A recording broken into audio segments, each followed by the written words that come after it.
January 21st, 2026. Hey, how about those Miami Hurricanes? Did they play their hearts out or what? They sure did. And every single playoff game that they played was fantastic. They had a great season, and they came up a little bit short in the end, but we're very proud of them, and also very proud of University of Indiana for their undefeated season. Indiana University? It's not University? Oh, it's IU. IU too. And we congratulate Indiana. And what a great year for college sports it was and continues to be. And in my view, everyone's a winner because they played well, they showed grit, and that's what it takes to be a winner. So congratulations to all of them. Let's begin with a roll call. Mr. Clerk, please. Commissioner Good, I'm here. Vice Mayor Hernandez, I'm here. Commissioner Rodriguez, Here. Commissioner Schwartz, Here. Mayor Castillo, Here. City Manager Dodge, Here. City Attorney Gordon. I'm here. We have a quorum. Thank you very much. Leading us tonight in the Pledge of Allegiance and the National Anthem is Eva Mercendet. She is a 7th grader from Pines Charter Middle. Will you all please rise and stay rising? Whenever you're ready.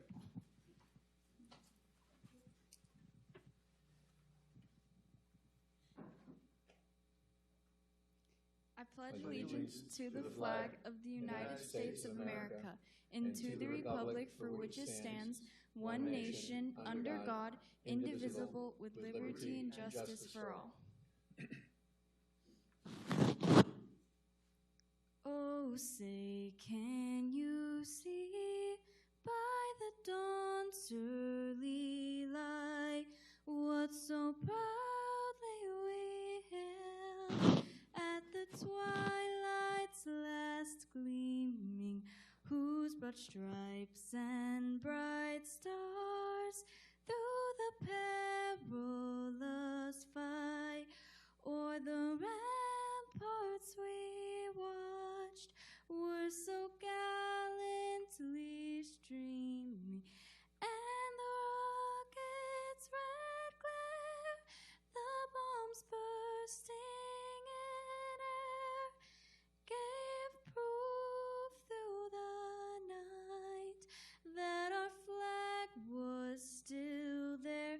Oh, say does that star-spangled banner yet wave o'er the land of the free and the home of the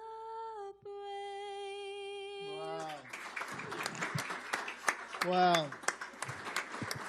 Eva Mercendet from Pines Charter Middle, you make us very proud. Thank you very, very much. Mayor, if I just have a point of personal privilege.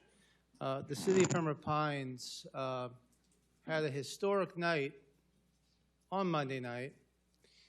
The President of the United States landed in Pembroke Pines on Marine One at North Ferry Airport.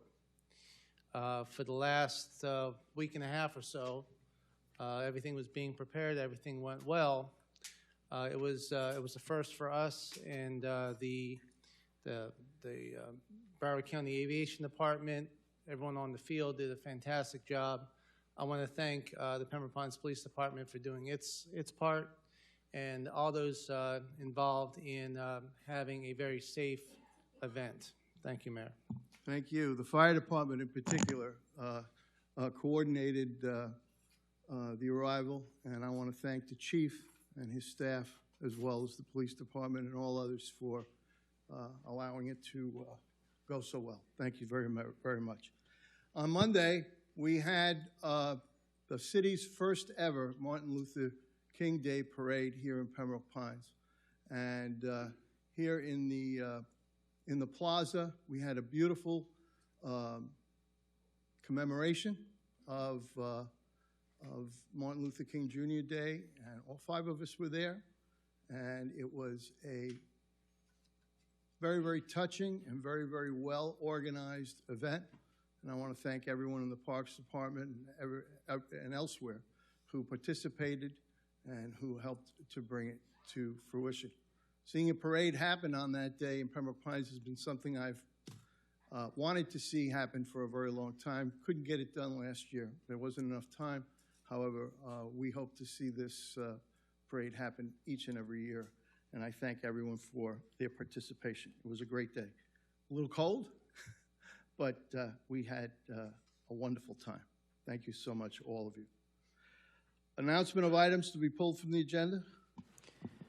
Item number 4 has been pulled by administration. Item 4, thank you. Okay, presentations. I have several items.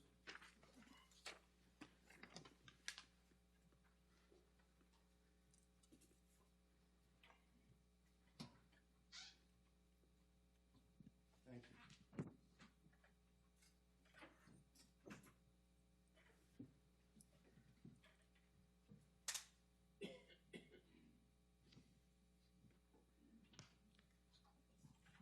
Our outstanding Pembroke Pines Fire Rescue Operation has been awarded Florida's Ped Ready Gold Tier recognition. And to talk to us about this and to explain the award, we have our Fire Chief, Marcelino Rodriguez, and his command staff. You can applaud for the Fire Chief.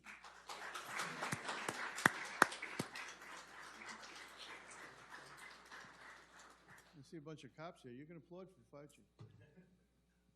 Welcome. Look, whenever you can get the police department to come out to support your accomplishments, you know you've done a good thing, right? Thank you, everyone. So tonight we're here and proudly to announce that the fire department, your fire department, has been awarded the Pediatric Ready Gold Tier recognition by the state of Florida. This is the highest level of recognition for pediatric emergency preparedness that we're incredibly proud of.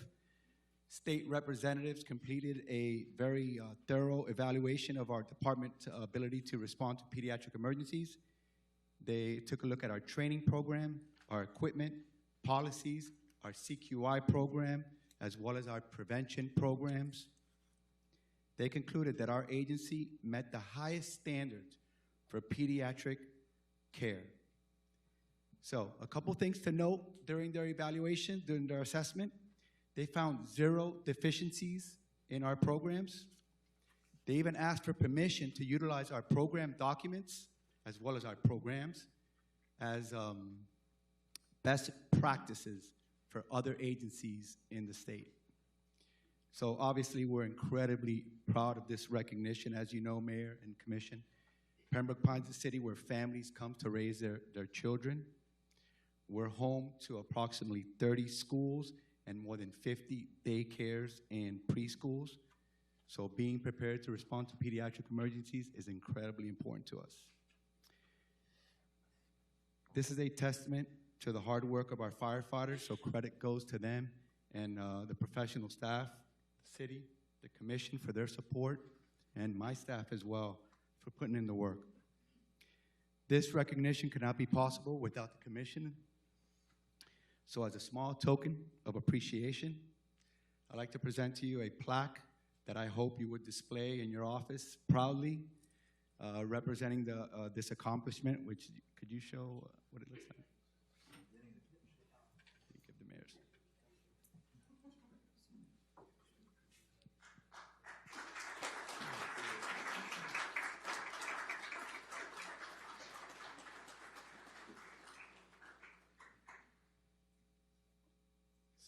So that's it, Mayor. Thank you very much for your continued support, and we'll continue to do the good work of the citizens. Thank you, Chief, and thank you all. You make us very proud. Congratulations. Well earned. Thank you.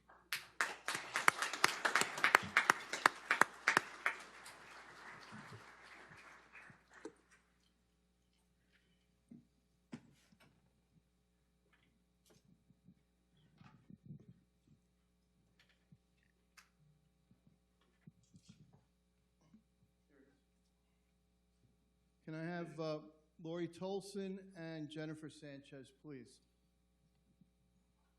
This is a proclamation of the City of Pembroke Pines declaring National Certified Registered Nurse Anesthetist Week. Whereas certified registered nurse anesthetists are advanced practice registered nurses who have provided safe, high-quality anesthesia care to patients in the United States for more than 150 years, are consistently ranked among the nation's most trusted professionals, and became the first nursing specialty to receive direct reimbursement rights from Medicare through legislation passed by Congress in 1986. And whereas CRNAs practice in every setting where anesthesia is delivered, including hospital surgical suites, obstetric units, critical access hospitals, ambulatory surgery centers, and the offices of dentists, podiatrists, ophthalmologists, pain management specialists, and others, and serve as the primary anesthesia providers in rural communities and for the U.S. military personnel. And whereas CRNAs are qualified by education, training, and licensure, and experience to make independent judgments regarding all aspects of anesthesia care, delivering safe, compassionate, specialized, and cost-effective care to patients of all ages, from newborns to seniors, for every type of procedure in every type of facility. And whereas CRNA's background in critical care nursing combined with their expertise in anesthesia care uniquely equips them to meet complex healthcare needs and care for some of the nation's sickest patients, including veterans. Now, therefore, I, Angelo Castillo, Mayor of the City of Pembroke Pines, and on behalf of the City Commission, hereby proclaim the week of January 18th to 2026 as National Certified Registered Nurse Anesthetist Week in the City of Pembroke Pines. Congratulations and thank you for everything that you do.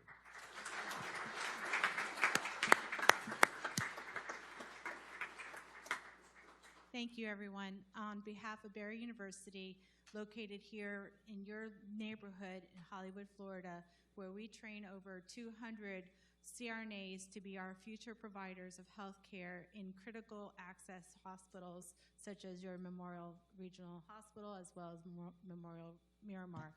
We are very proud of this week that we have here celebrating thousands of CRNAs that are providing care for you, whether you know it or not, because we will be there in your perioperative area, preoperatively, during, and after your procedure. We are there caring for you and advocating for you. So we appreciate all of your support, and thank you, Mr. Mayor. Thank you, Commission, for this proclamation. Thank you so very, very much for all you do.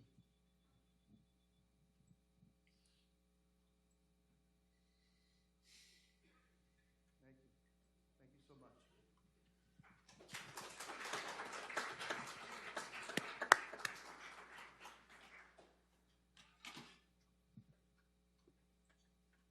Is Rabbi Kalman here? He's on his way, Mayor. He's on his way? Then I'm going to hold on to this until then. Commissioner, when he arrives, you'll let me know? Yes, sir.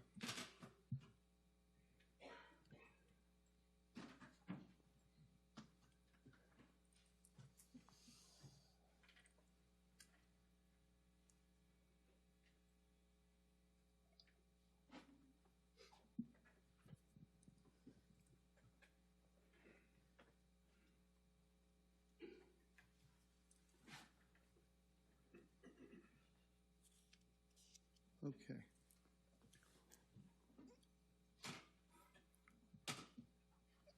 Let's have the auditor's report, please.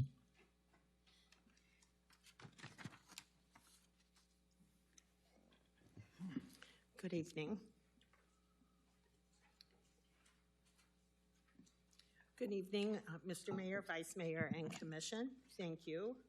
Your name and title for the record. Christy Clements from Forvis Mazars, and I'm joined by Eddie Castaneda as well. Thank you. Thank you. So today, or tonight, we are providing an updated internal audit plan. As you recall, you approved it in October with a change to the utility billing audit, which now includes in its scope the billing process for waste disposal. So that has been updated. That is the update to the audit plan. We have started 2 of the audits, and the other audits have all been tentatively scheduled as well. So we're on track. Okay. And that's- Mr. Dodge, Mr. City Attorney, do we have a vote to make on this item tonight, or? No, I This don't is believe just a so. presentation. It's their presentation, they'll begin it. Okay. Any questions, commissioners?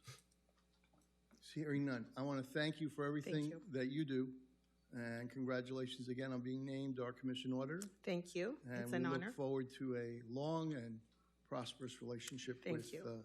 with you personally and with your company. Thank you all. Thank you. Thank you Good very evening. much. I have a request, Commissioner Rodriguez, to take number 17 out of order, if you're ready. Yes, we can go ahead and do that. Okay. If you would please read it into the record. Discussion and possible action to delegate the vice mayor to represent the city of Pembroke Pines at the Rotary Club meeting and the Miramar Pembroke Pines Chamber of Commerce. The designation shall rotate annually upon the appointment of a new vice mayor. I wanted to I know that there was a question regarding attendance on the night memo. This was part of a conversation that we previously had regarding the Rotary Club. I think it's really important for all of these entities that we help represent in some way and participate in the city of Pembroke Pines to have a point of contact, to have what we're calling here a delegate. It doesn't necessarily mean everybody else is not allowed to attend these events. I know that I attend a lot of the Chamber of Commerce events. I will start attending the Rotary Club as well as the Kiwanis Club, all these other entities. So it doesn't, just because one person is designated delegate, it's more of a point of contact. It doesn't mean any of us are obviously barred from attending these events as well. And I encourage all of us to continue to participate in these events. Okay, before we have additional discussion, I will take your presentation as a motion. Yes. Is there a second to the motion? I'll second it. Seconded by the Vice Mayor. Discussion. Yes, Mr. Mayor, please. So I thank you for bringing this item forward and things of this nature. You know, certainly all of us, you know, are to support, you know, all of our community groups. I'm just a little cautious about, you know, adding on additional responsibilities to, you know, to the vice mayor role, because this is what we're doing, right? We're basically saying that the vice mayor has a responsibility to attend these meetings. Is that correct? And so, No, the Vice Mayor is the named delegate.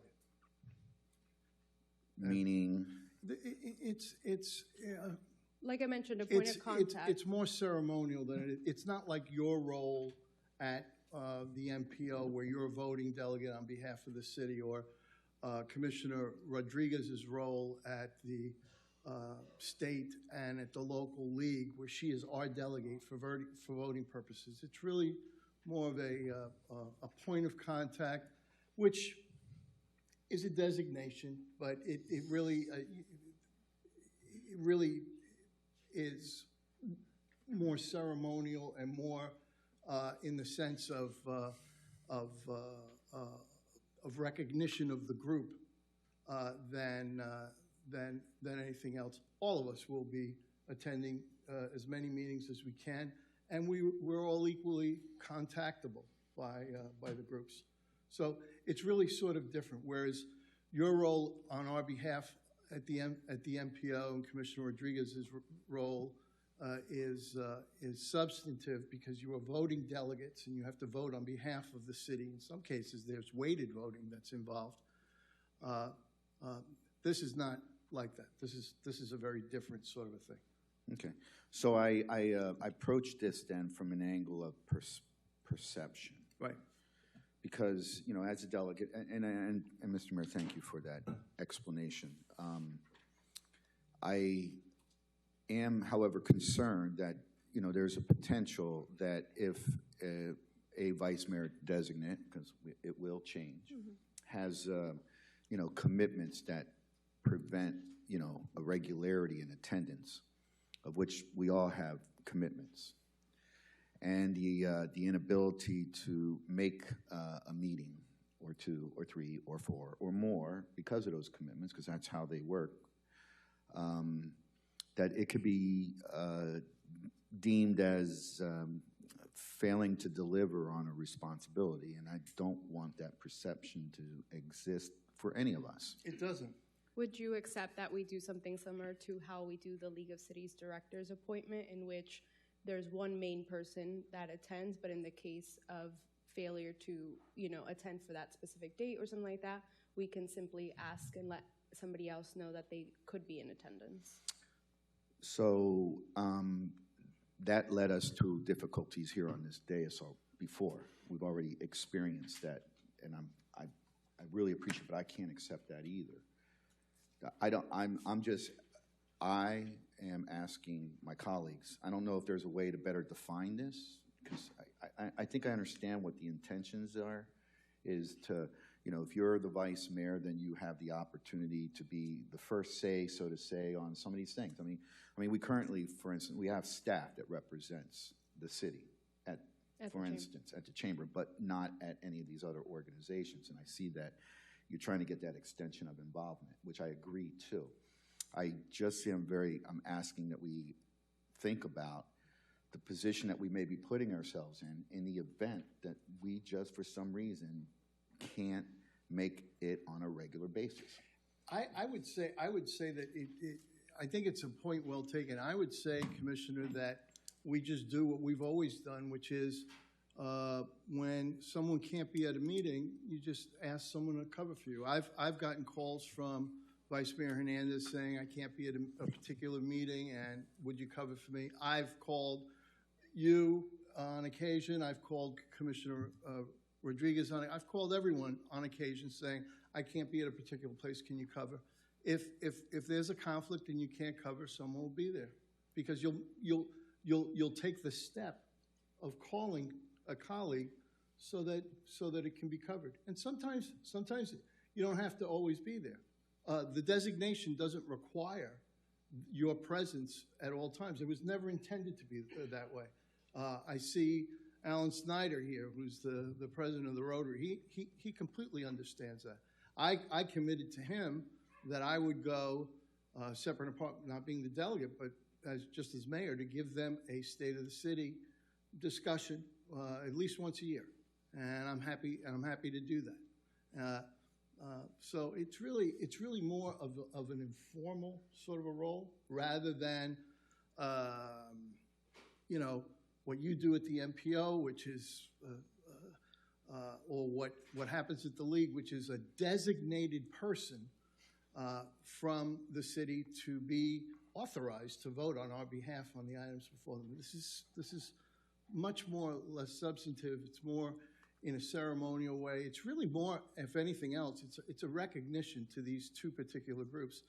And that might be a list that grows, but at least for now, these are the two that have been suggested. Mayor, so Commissioner, you're making some sense here. I know you and I have attended breakfast together in the last year. Commissioner Rodriguez is frequently at the chamber. When I read this, I was, I guess, maybe following along the lines of Commissioner Good, of when Mayor Castillo had said, listen, I'm not going to make all the chamber breakfasts, but the vice mayor will be in my place. I presume that was going to be that's the role of the vice mayor. Former Mayor Ortiz, whenever I served in that role, whenever he would call me, I was there. That was a one-year obligation that we all rotate, and we do. I think when it comes to what the organization's perceptions would be, is if someone is designated as a representative, they would expect that individual to be there. As a delegate. That's what the language is. Represent the city designation, oh, hold on. Okay, delegate, possible delegate, okay. As a delegate, the organization would be expecting the vice mayor of the city of Pembroke Pines to be there. That's the expectation. Now, I don't have- agree that that's the well, expectation. you That's don't- not you the don't- expectation at the chamber or at the Rotary. Well, Mayor, we can have disagreement when you asked us to do these things, when Vice Mayor Good, Commissioner Good was vice mayor, he was consistently there at the chamber. Why? Because I was in attendance with him at the city's table. So there's an expectation when the individual is sitting to the mayor's right. That's the role of the vice mayor. So Commissioner Rodriguez, I find this item to be extremely appropriate and warrants the conversation of who shall the Rotary Club expect to be there the majority of the time. It's important to the community that the elected official who is appointed to be at a function like this, that they make it the majority of the time. They don't expect us to be there 100% attendance. Whether it's the Rotary, whether it's the Chamber, or any other organization that we invest our time in. Except for of course, the MPO and the league, because those are voting delegates. They can be. They always are. They can be when they have meetings. That's correct.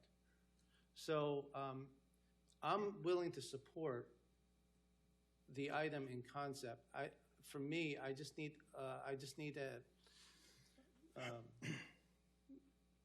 there's an expectation of all of us. To date, we've been together now for how many months? Since April of 24.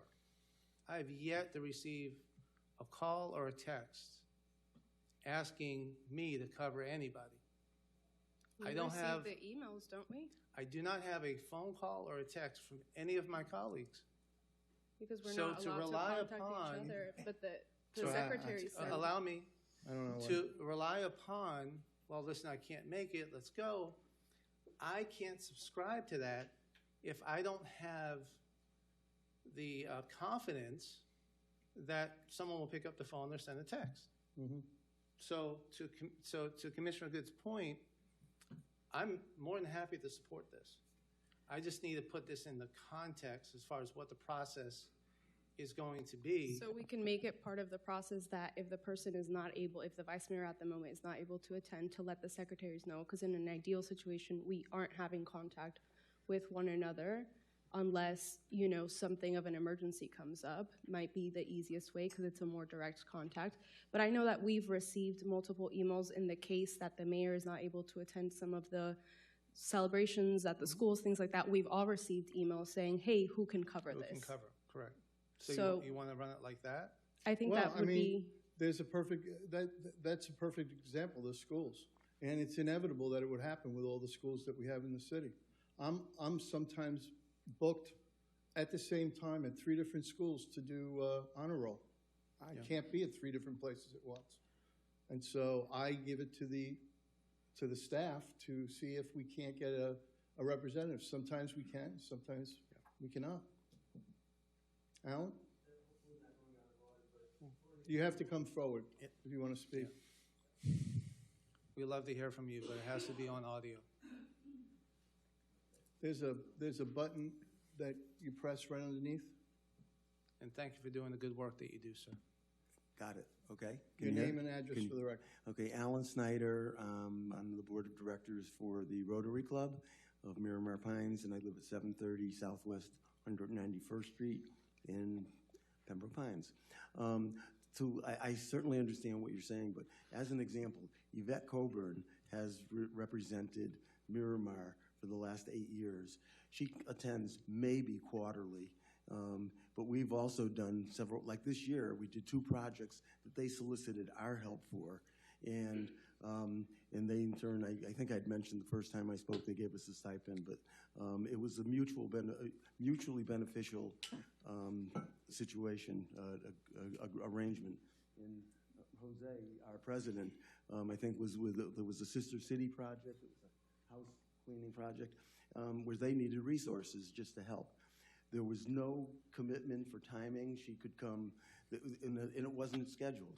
Usually when she came, as Mayor Castillo said, she would give a little update about what was going on in the city, blah, blah, blah, blah. And there is no commitment. And as I mentioned last time, one of the prior commissioners was a member here with our club for about 7 years, and she helped us with projects like we put on a Breakfast with Santa program, and she helped coordinate it. And the time was basically just giving us a contact, a person to go see. But there is no set commitment. It doesn't mean you have to be there. To Alan's point, Vice Mayor Seipel, she was always there, and we never really discussed appointing her because she was always there. That's right. She was there for 7 years. So between her and Yvette, you had Miramar and Pines, and I know Vice Mayor Colburn has been a part of the organization for years, irrespective of whether she's vice mayor or commissioner. So Everyone is invited to go to all meetings. No one's foreclosed from going to the meetings. Is there any just- further comment? I have one question. Yes, Vice Mayor. Will your breakfast be as good as the Miramar Pembroke Pines Chamber? We have luncheon meetings. Luncheon and so I got to give a shout out to Christina Golding and the Club 19 group. That bacon and those scrambled eggs and those breakfasts.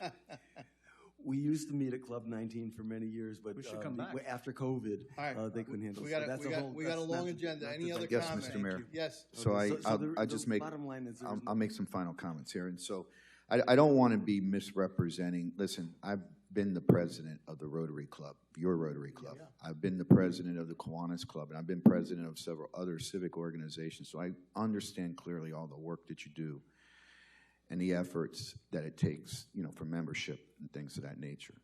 I'm just simply asking my colleagues to consider the perception of a designation that you may find difficult to defend because we chose to do this. So, and the reason being is because the word delegate has serious meaning to me. It's not just a word, because we use the word delegate as you have several times here, Mr. Mayor. And so I wonder if my colleague would consider a renaming of this as not maybe being a delegate, but maybe being an ambassador. I was about to suggest that. Just suggest a new. I seconded it, but I'll second being, whatever you guys put out. Right. Just as being an ambassador, That's fine.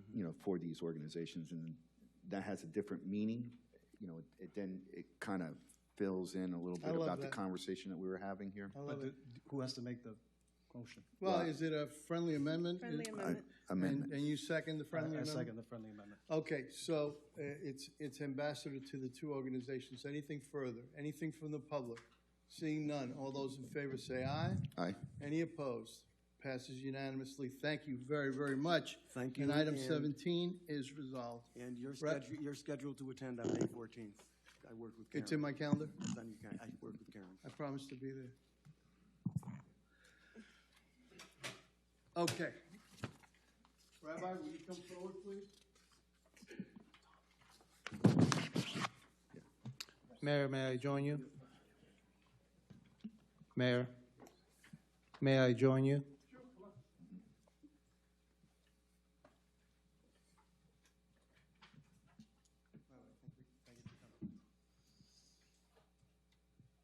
We have a video to show first.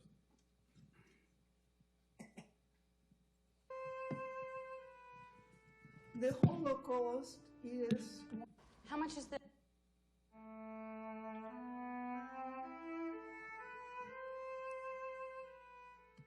the Holocaust is one of the blackest marks on the history of humanity. It is unbelievable. It is a terrible time, and it is a miracle that some of us, very few, survived. I was born on May 26, 1938, in Poland, in the city of Lwów. But when I was 3 years old, the Germans came to Lwów. They invaded our city in 1941, the day my youngest sister was born. It is very important that from generation to generation, we tell the story and it will never be forgotten. Because if we don't look into the past, it might repeat itself.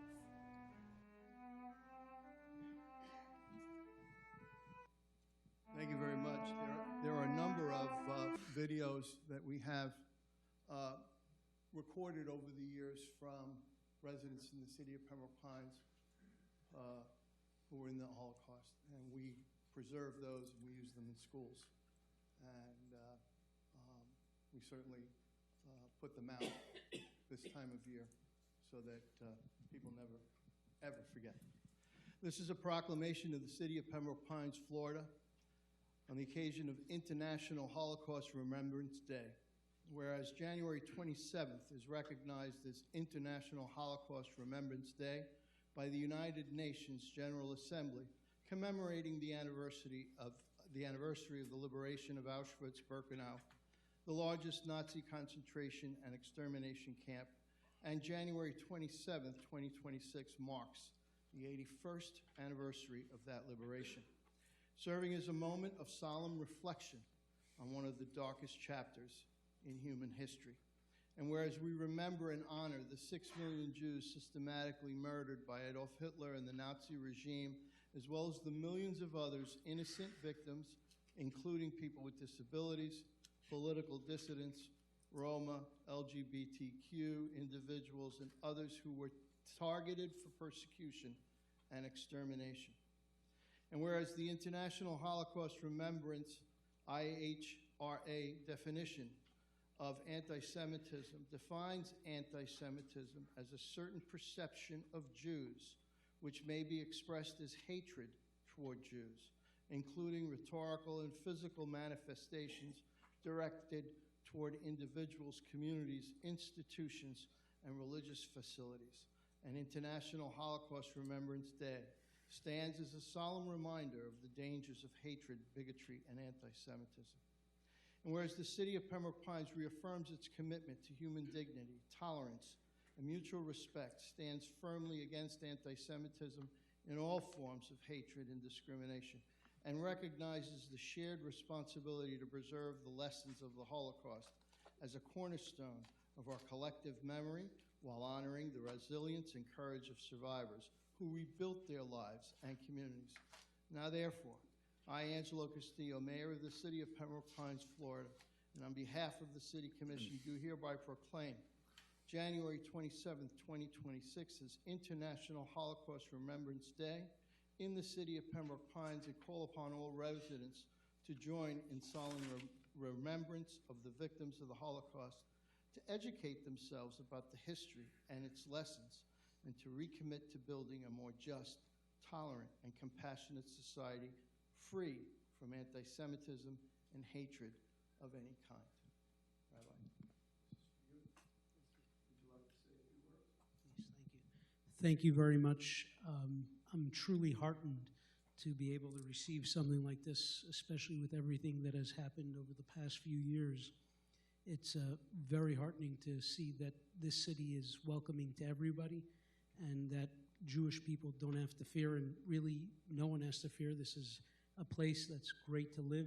We feel safe, and we greatly appreciate all the city officials that make that possible. I'd like to thank Commissioner Schwartz as well, and all the commission as well. Thank you for doing what you do, making us feel welcome, and we look forward to being a contributing community within the community, and to keeping it safe for everyone. Thank you very much. Thank you.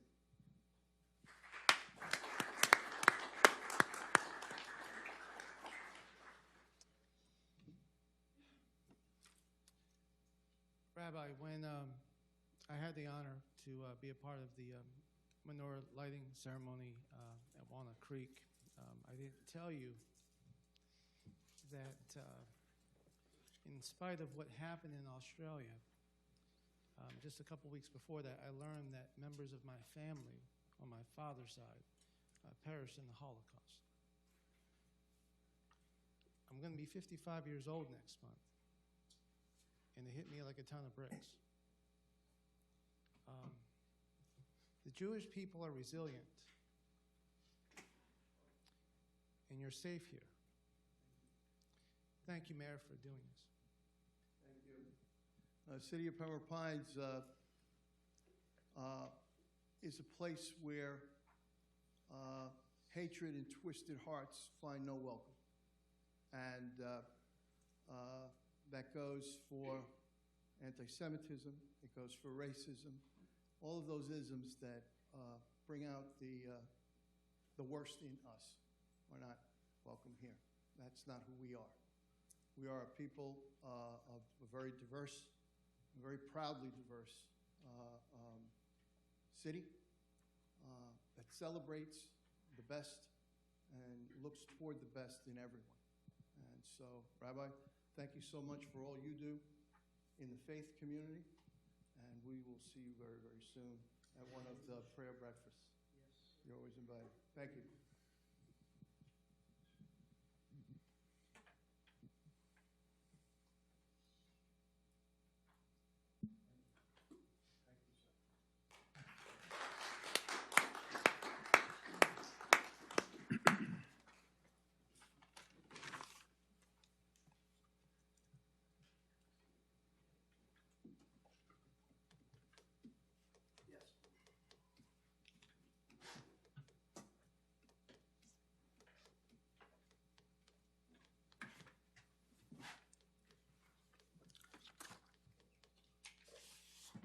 Okay, I have one speaker signed up, Troy Wilson.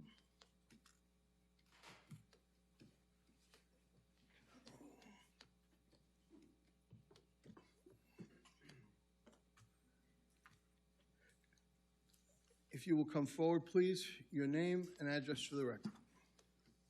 Good morning, Mr. Mayor. Good evening, Mr. Mayor, Commissioners, City Manager, City Attorney. This commission has individually and collectively always been great supporters of our police officers, and the members of the FOP Pembroke Pines Lodge 197 are grateful for your support.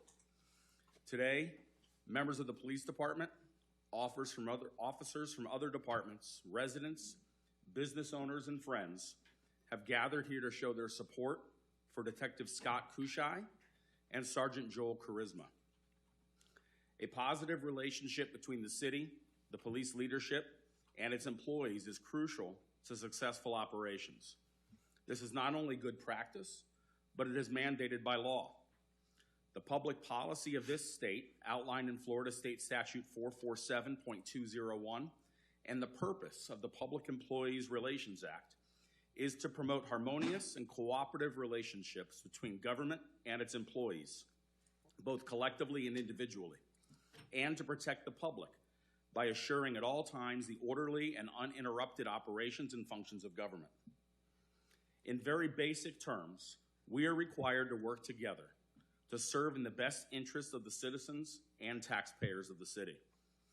FOP Pembroke Pines Lodge 197 was chosen to represent the 245 officers, detectives, and sergeants who are the very backbone of this police department. Scott Kushai is their duly elected president. It is while serving that function and capacity that we believe that Scott Kushai and Joel Charisma have been unjustly treated. But this issue goes far beyond labor representation and workers' rights into a more significant and sacred matter, their individual constitutional rights and freedoms. As Americans, any infringement upon our constitutional rights is a serious matter. The FOP will not sit idle while any member's constitutional or state rights are being violated. The FOP is not looking for a fight, but we will always defend and support our members when necessary. The FOP feels that the actions of the chief in this matter have strained the important relationship that must exist between labor and management. The mission statement of the FOP advocates for improving the efficiency of law enforcement profession to establish public confidence in its police agencies. We fear that the management of the Pembroke Pines Police Department may not feel the same way. We are here to respectfully remind the Commission that this matter has not yet been resolved and is continuing to create internal strife within the agency. The FOP is always ready to receive and consider reasonable settlement solutions. However, nothing has been forthcoming. We respectfully urge the Commission to closely monitor this matter because it's an issue that touches all of us. Thank you for your time. We look forward to many years of positive and ongoing working relationships with the city. Thank you. Thank you very, very much. Mr. City Attorney? Mr. Mayor, if I may, and forgive the interruption, just a couple of observations for you. The public certainly under state law has a right to be heard under public comment, and you've accepted that public comment from the gentleman who's speaking before you at the podium.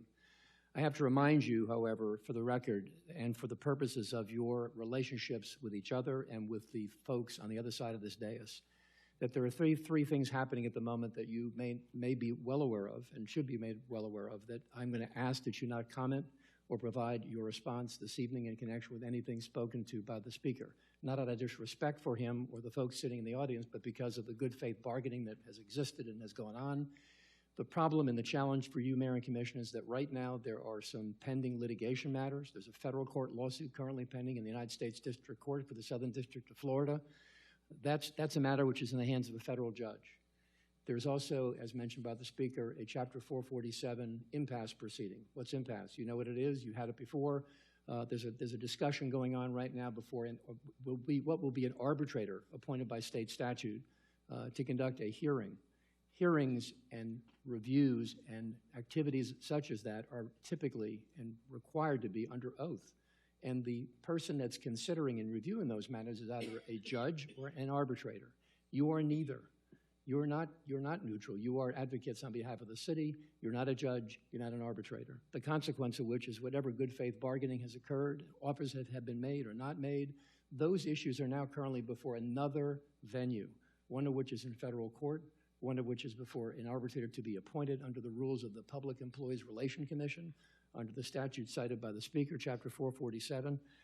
You're engaged in that discussion. That's the place where these discussions must and shall occur under state law. Even though you may seek to comment, even though you would like to comment or have an interest in commenting, out of your own better interest for those folks sitting on this side of the dais and those sitting in the audience and those sitting outside the building, I'd urge you not to. And I'd be happy to answer any questions, but I'd urge you to consider my comments as being the best legal advice I can offer to you to protect the interests of all parties, not just yourselves and those affected by it, but all parties concerned. Thank you, Mayor and Commission. Thank you very much for your testimony. Thank you, Mr. Mayor. Thank you. Today's consent agenda consists of items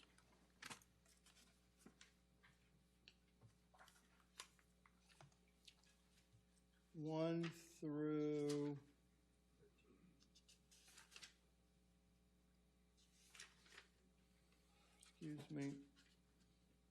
1 through 13, with the exception of item 4, which was pulled, correct? So it's 1 through 13 with the exception of item 4, which was pulled. Is there a motion? I'd like to pull item 13, Mr. Mayor. Hold on 1 second, please.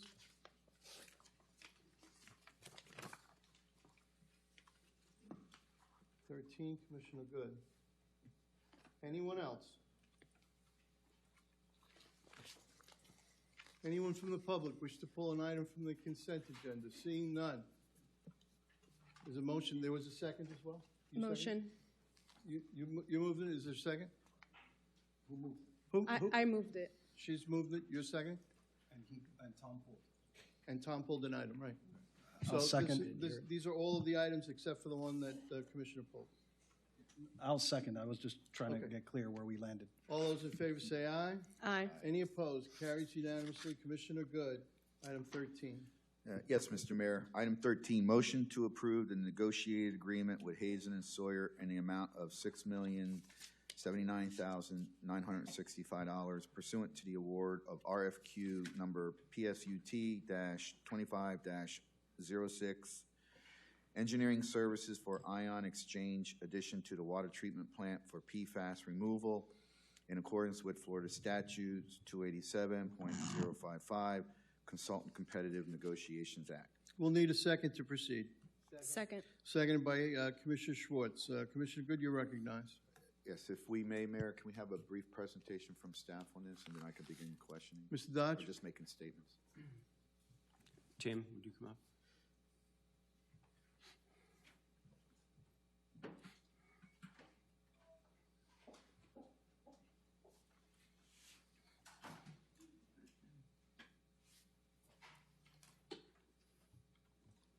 Good evening, Commission, Mayor, City Manager, City Attorney, Tim Welch, Utilities Director. If you can pull that up just a little bit. Thank you. Thank you.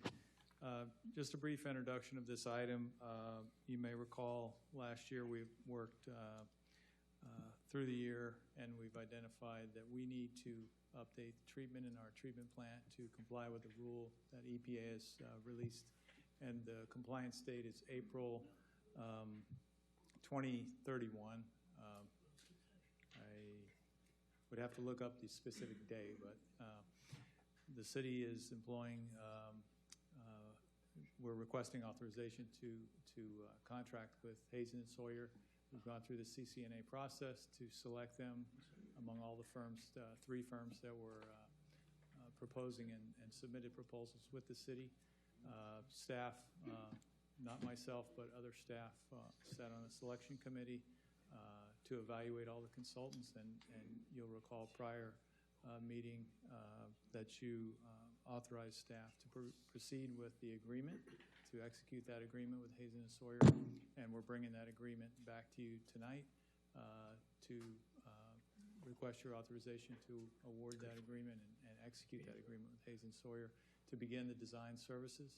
So we have design, permitting, and bidding services included in this item, and request your authorization for same. Thank you. So why I pulled this item is because I'm not in disagreement with the item. I need an opportunity to talk to my colleagues about what other things are happening here in terms of PFAS and how the government's moving forward and how they're, interestingly enough, are actually potential litigations that exist for the city in this regard. Not so much for not being in compliance, but actually for being in compliance. So, I just attended a meeting late last week and didn't get additional information until, earlier this week. But what's interesting is that, there's this whole concept of, getting rid of the PFAS. So when you get rid of the PFAS, what do you do with the PFAS? And I don't know if there's anything in this bid or this contract that speaks to how you get rid of PFAS. It's a design for how to build a treatment process that gets rid of it, but once you get rid of the PFAS, what happens to it then next? In other words, you have it in activated carbon filters, whatever.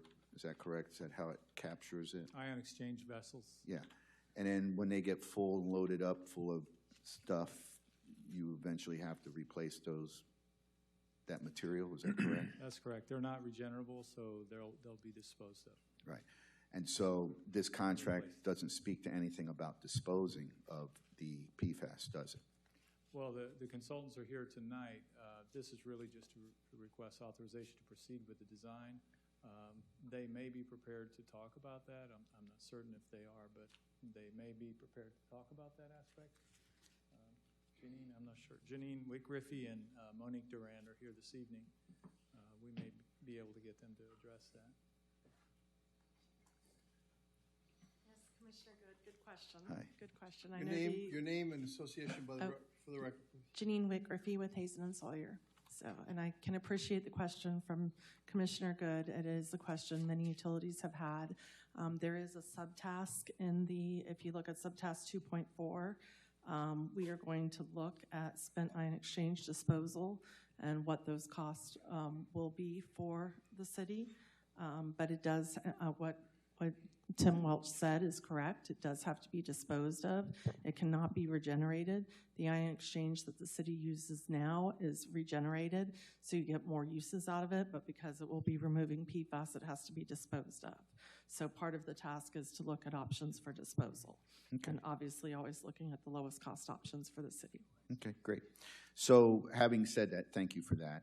So to my colleagues, the conversation now is starting to get geared around, as you heard, you collect the PFAS and then you have something now that you have to get rid of, and now it's considered a hazardous waste. And what's interesting is the federal, one of the ways that people were probably thinking the easiest way to get rid of this is just throw it in an incinerator and it goes away.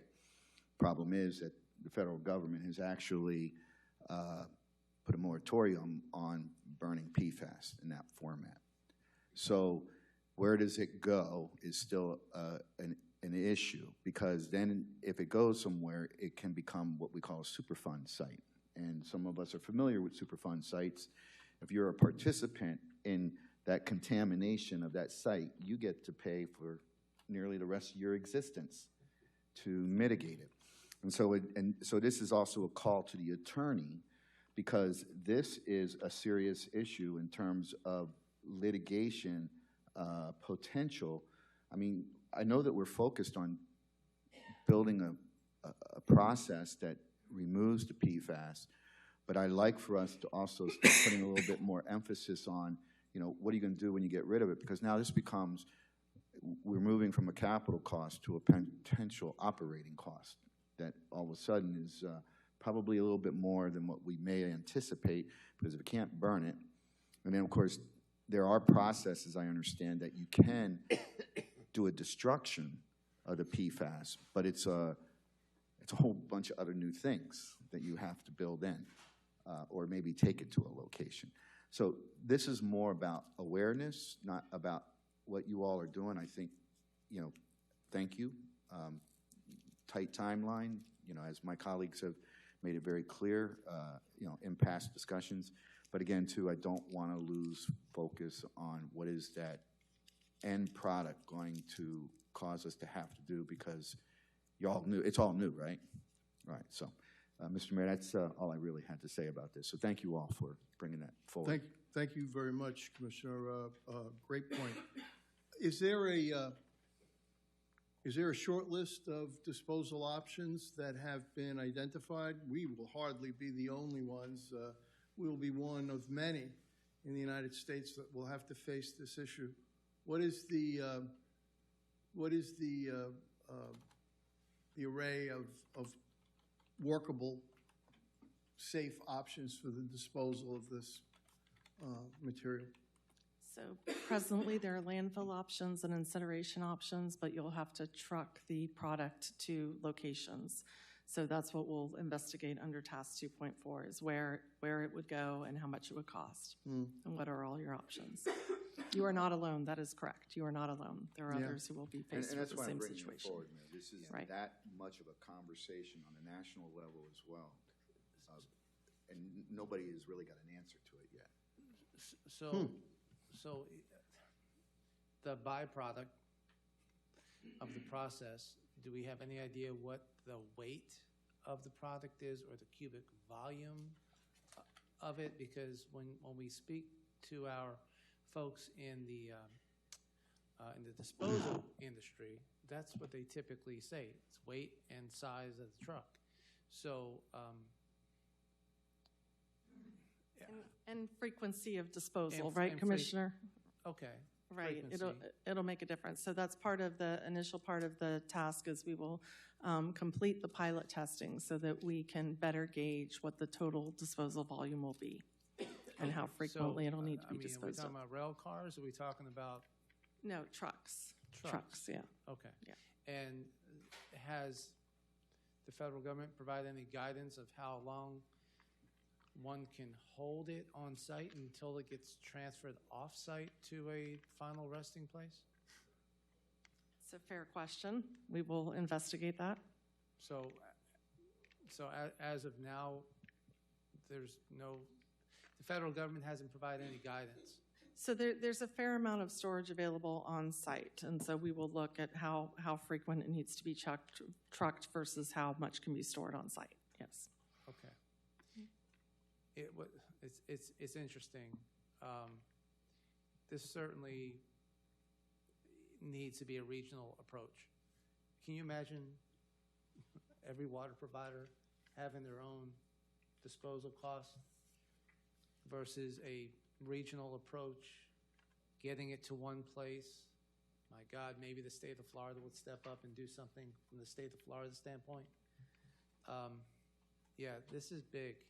I'm glad we're meeting our goals. This is one of these hurdles we're going over today. I certainly want to, all of us want to provide the best water quality possible. We just all really need to be all on the same page in the state of Florida when it comes to moving stuff out. I don't know where that would go. I can't imagine that the 5 years. Mr. Dodge, if we have everything in place and running, and now we have this byproduct, there must be, we need to have some idea of where this is going to go within a certain time frame. So what would that time frame be to answer Commissioner Good's inquiry? Are we talking about 12 months from now, 6 months from now, 2 years from now? Where are we at as far as getting an idea of what we can tell our residents? So in the first year of the project, we will complete the pilot testing and we'll complete this task. And so we'll know how much product and how frequently it needs to be disposed of. This is an issue we'll be paying very close attention to, and Commissioner Good, I want to thank you for bringing it forward. I have a question. Yes. I don't believe that we considered this question when we were looking at all three options. Do either of the other options lessen the amount of disposal that we would have to do? Because I believe in what was presented to us, I don't remember, frankly, if we talked about the disposal, or would it be the same across the board in any of these other options? We did not discuss the disposal, but you know, it's got to come out of the water. And Commissioner Good presents an interesting conundrum that exists at present. What do you do with this stuff? You're going to take it out of the water and you're going to put it into the air through incineration, or you're going to take it in the water and then put it and bury it and stick it back into the water. Somebody's got to figure out what to do with this stuff. I don't know if you send a rocket ship into the sun with it. I don't know what they're going to do with it. I don't know if it can be encased in some sort of. I have no idea. I'm not an engineer. I don't know what they're going to do with it. I was kind of asking. But it's going. Something's going to have to happen with that stuff that can. I mean, you know. You've got radioactive rods from the nuclear industry, and then they bury them in underground, deep underground vaults. I have no idea what they will do with this stuff, but they will figure it out, and they will come back and they will tell us, and we will insist that it's the environmentally safe option as other cities will. And I do like the idea of beginning to reach out to the other utilities with the same question. So once we're done taking this stuff out of the water, what do we do with it? I think that's a good idea to begin that conversation quicker rather than later. So thank you very much for your presentation, and thank you, Commissioner Good, for the item. Is there anything further on this? Any from the public? All those in favor say aye. Any opposed? Show passes unanimously. Thank you very, very much. Okay, we are on first reading ordinances. Mr. City Attorney. Thank you, Mayor and Commission. Number 14 for the record is a motion to pass proposed ordinance number 2026-01 on first reading, which is an ordinance of the City Commission of the City of Pembroke Pines, Florida, amending the Code of Ordinances, amending Section 155.203 entitled Definitions to add definitions for recovery residence and reasonable accommodation, creating Section 155.535 referenced as reasonable accommodation application for recovery residents, renumbering sections related to non-conforming uses to allow for future uses, providing for codification, providing for severability, providing for complex, and providing for an effective date. Item 14, which is 2026-01, on the floor for consideration. Thank you, Mayor and Commission. May I have a motion, please? Motion to approve, Mr. Mayor. Moved by Commissioner Good. Is there a second? Second. Seconded by Commissioner Rodriguez. Discussion. Any from the public? Seeing none. All those in favor say aye. Any opposed? Show passes unanimously. Mayor, if I may quickly just to put on something on the record, if I may. The commission, having considered the item on first reading, in my opinion, as your city attorney, is consistent with and compliant with Chapter 2025-182, which is the statute that was adopted this past session, requiring that the governing body of each county or municipality shall adopt an ordinance establishing procedures for the review and approval of certified recovery residences within its jurisdiction. The ordinance must include a number of processes, et cetera. You are consistent with Chapter 2025-182, and the ordinance will be heard for final reading in the month of February. Thank you, Mayor and Commissioner. Thank you very, very much. I always love state statutes that require us to pass an ordinance. It was a mandate, Mayor. It was not an option. Yeah, Mayor, if we could ask the planning department to compare this with the most recent affordable housing goals, objectives, and that sort of thing. I need to see this thing kind of line up to see how this is going to impact. Because I know, Commissioner Gill, we did have discussions about micro units. Remember that day? And so now the 660 feet. I just want to make sure that we're that our affordable housing plan, goals, and all that stuff is in line with state law. Thank you very much. Mr. Dodge, you have that note? Thank you so much. Resolutions. Thank you, Mayor and Commission. If I may read, number 15 is a motion to adopt proposed resolution number 2026-R-01, which is a resolution of the City Commission of the City of Pembroke Pines, Florida, authorizing and directing the signing and submission of a grant application and supporting documents and assurances to the Florida Departments of Transportation, that's the FDOT, and the acceptance of a grant award from the FDOT, and the purchase of vehicles and equipment and expenditures of grant funds, directing the appropriate city officials to take any and all action necessary to effectuate the intent of the resolution, providing for a conflict, providing for severability, and for the record, providing for an effective date. This would be item number 15, 2026-R-01 on the floor for consideration. Thank you, Mr. Mayor. Moved by Commissioner Good, seconded by the Vice Mayor. Any discussion on the resolution? Seeing none, any from the public? Seeing none, all those in favor say aye. Any opposed? Show passes unanimously. For the record, Mayor and Commission, the permit number for the clerk is 3941-39401. That's the resolution number. Thank you, Mayor. Yes, sir. Regular agenda. 16, if I may, Mr. Mayor. Item number 16 for the record is discussion and possible action regarding the professional services agreement for building department services for Calvin Giordano and Associates on the floor for consideration by the Mayor and Commission. Item number 16, 25-2171. Thanks, Mayor. Mr. Dodge. 16. Yes, Mayor. What would you like to do?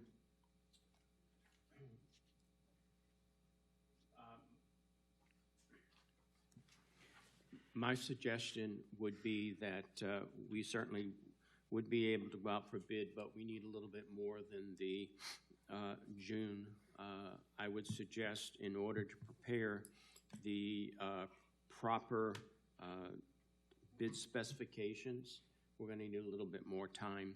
So I know the agenda addressed giving it a full year. I don't know if it requires a full year, but whatever time it takes us, our staff, to prepare the bid specifications, which will come back to you to review.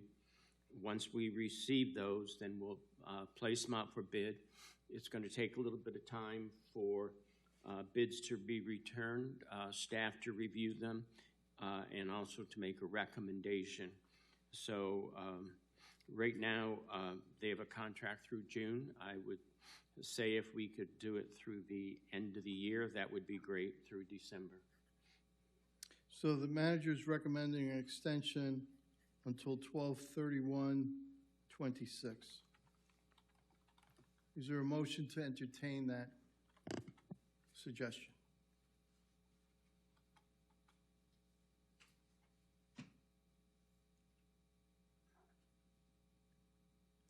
Is there a motion to entertain that suggestion? I'm not hearing one. No. I'm not hearing that. So what do you all want to do? Mr. Commissioner Good. So, Mr. Mayor, this is kind of a hard element for me right now. Why? We went through this 3 years ago. The same situation. Contract was expiring. What was presented to us was a 5-year no bid at the time. There was a lot of conversation. The conversation basically boiled down to, and you can always look at past meetings, was that they would, that this, that staff. Excuse me, sir, hold on a second. You said 5-year no bid. 3 years ago, it was presented as a 5-year no bid. It was reduced to a 3-year extension. Okay. And the gist behind that was to give staff enough time to put a bid together. We're hearing it again. And I'm a little disappointed.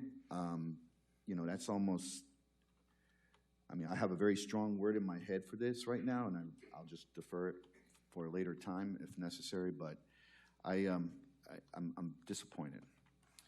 But what's even more important to me is that I'm taking this opportunity to talk to my colleagues about a different model, okay?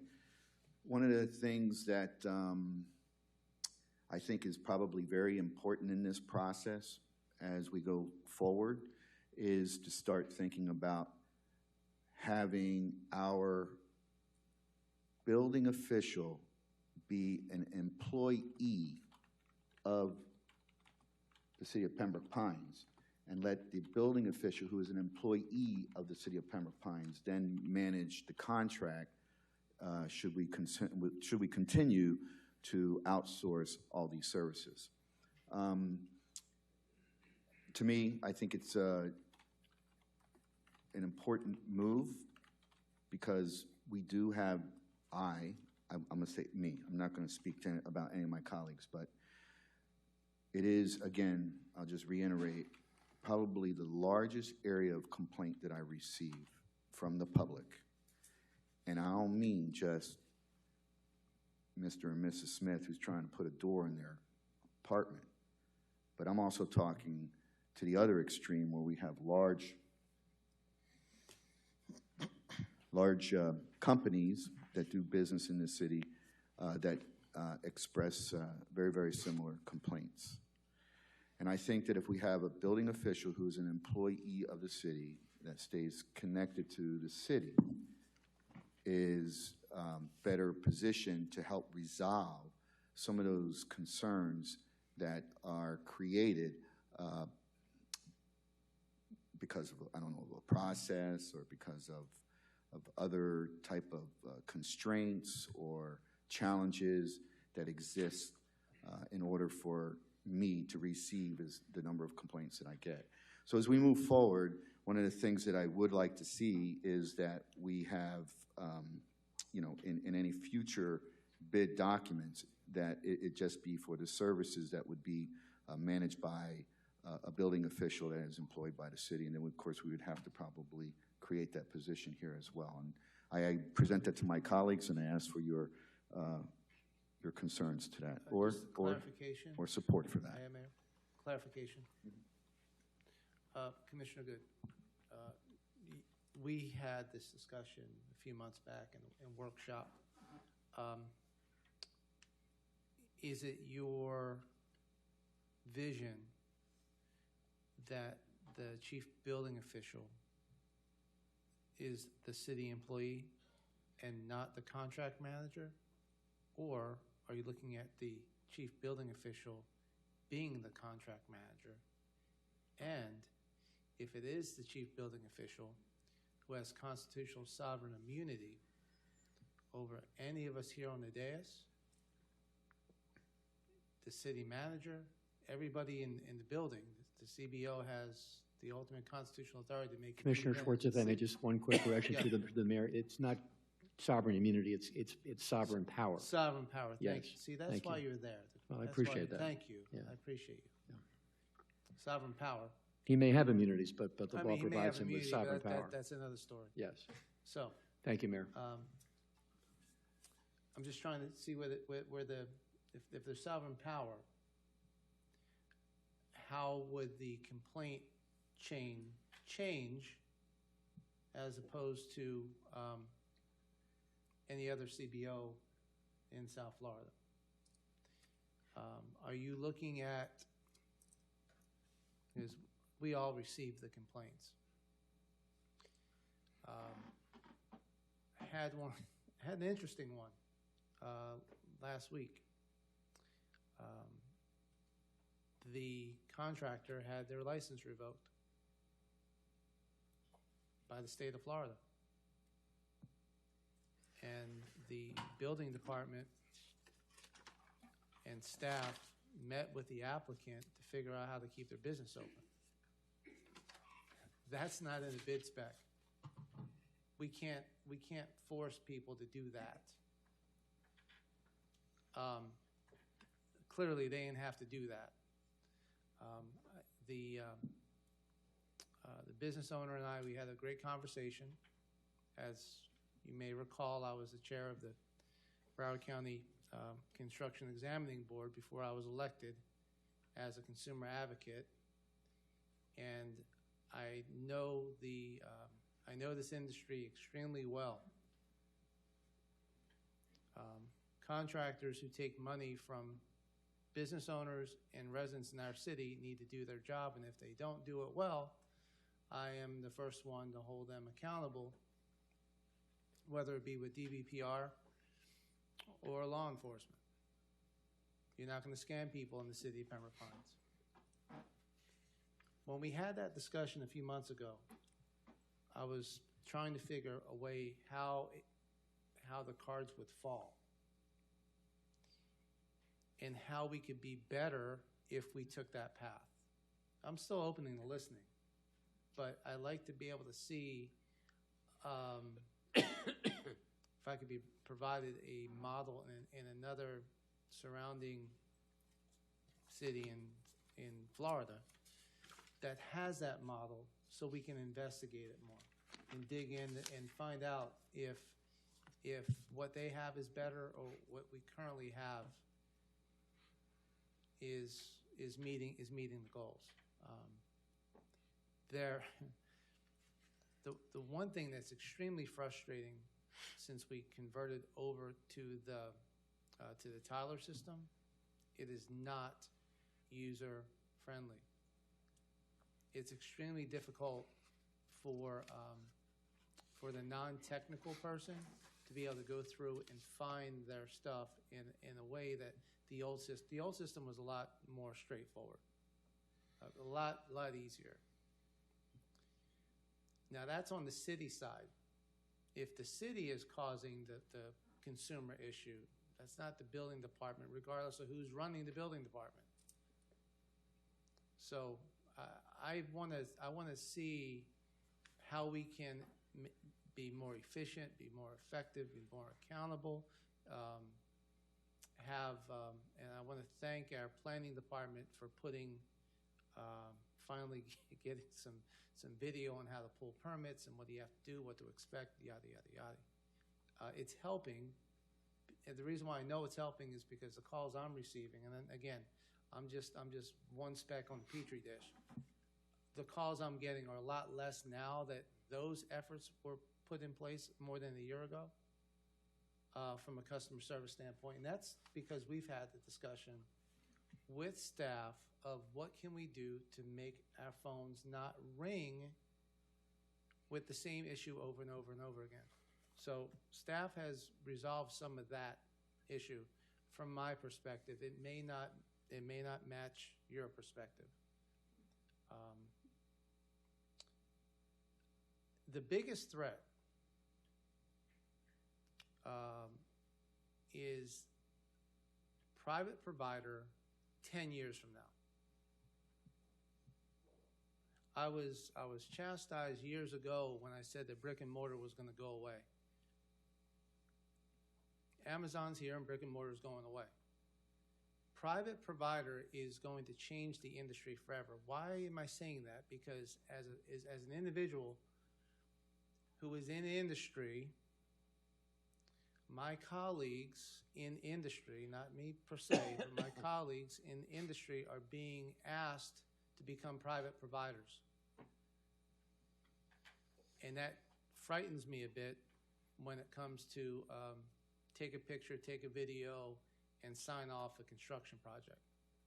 Because you're only as good as the lens, not what's behind the camera that you can't see. Private provider in this city is currently being managed by CGA, and they've done, and other building vendors throughout the county are doing the same because it's an existential threat to their existence.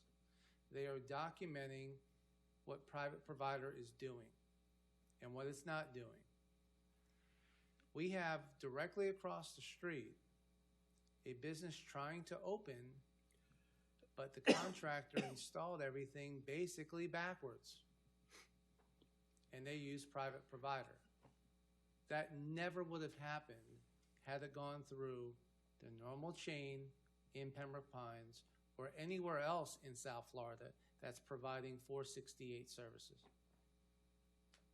So the state of Florida is doing its best to make it easier to get stuff signed off. If you recall, if you were here for Hurricane Andrew, those standards down in South Dade changed the industry because things just fell over. Why? Because they were basically doing drive-bys back then. If you saw one house and it looked the same, you could sign off the next 5. You can't do that anymore. This private fire stuff concerns me. So the city manager has, and his staff,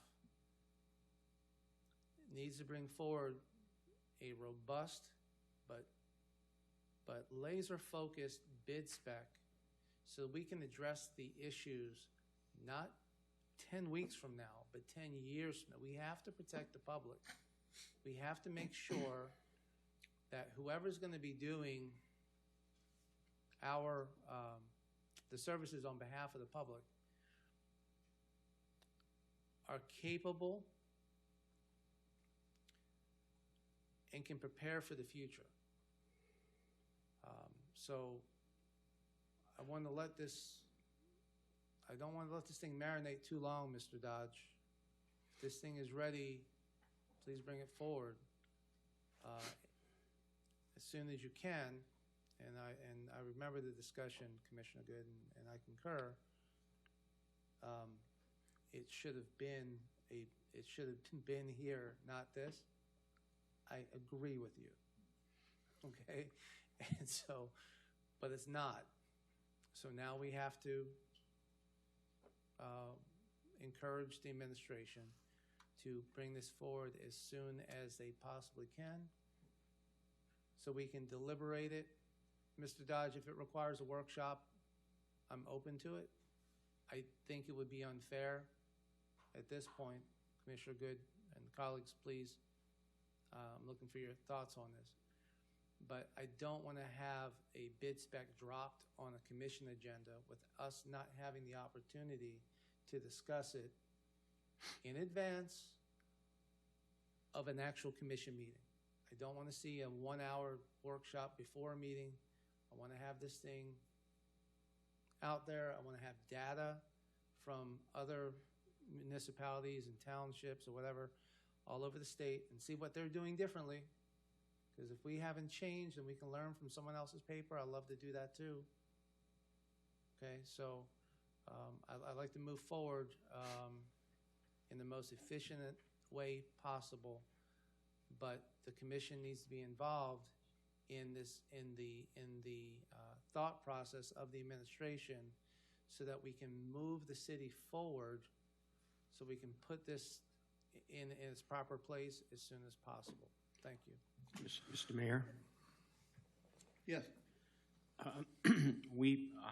We're prepared to have something brought before the commission earlier than this. However, our recommendation was to extend the contract for 3 years, but having had conversations with individual commissioners, I heard that the desire was to bid this project more than give another extension.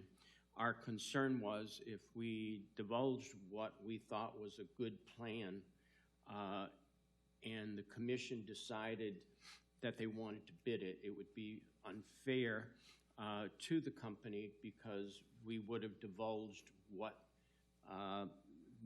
was being presented. So therefore, we changed that to say that we're going to bring back new specifications. And what Commissioner Good mentions, there's a lot of things that we can bring forward as alternatives. And to have a workshop prior, certainly we can, to develop and finalize the final bid specs.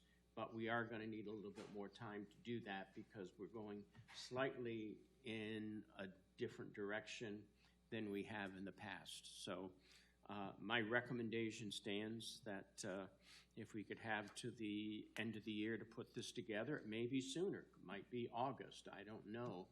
But I just need enough time to prepare the bid specs that everyone sees, and it's not one-sided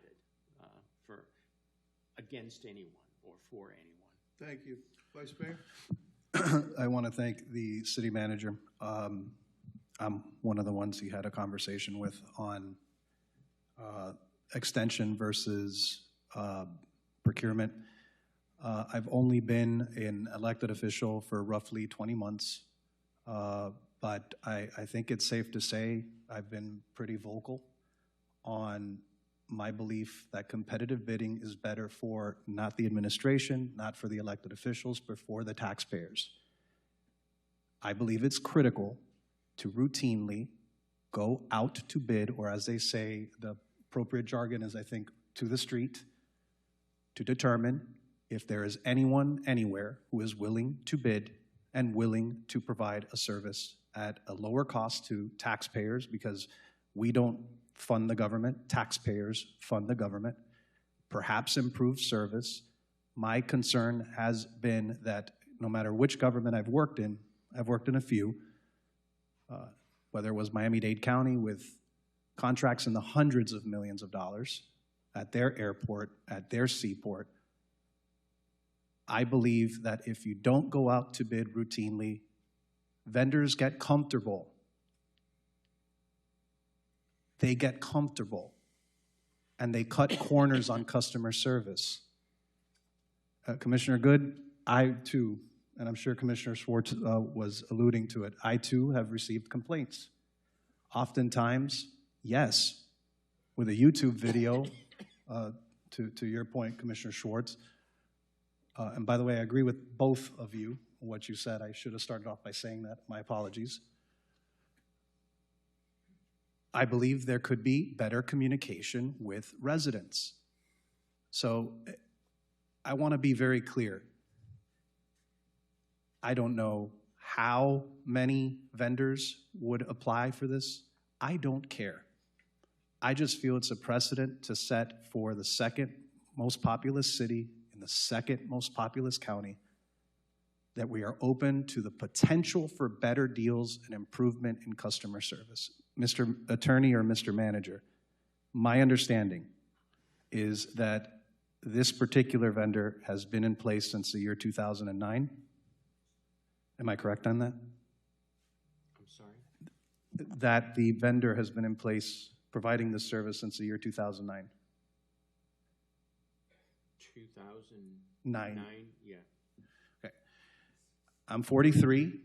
I was still 3 years shy of my 30th birthday. I still had a flip phone.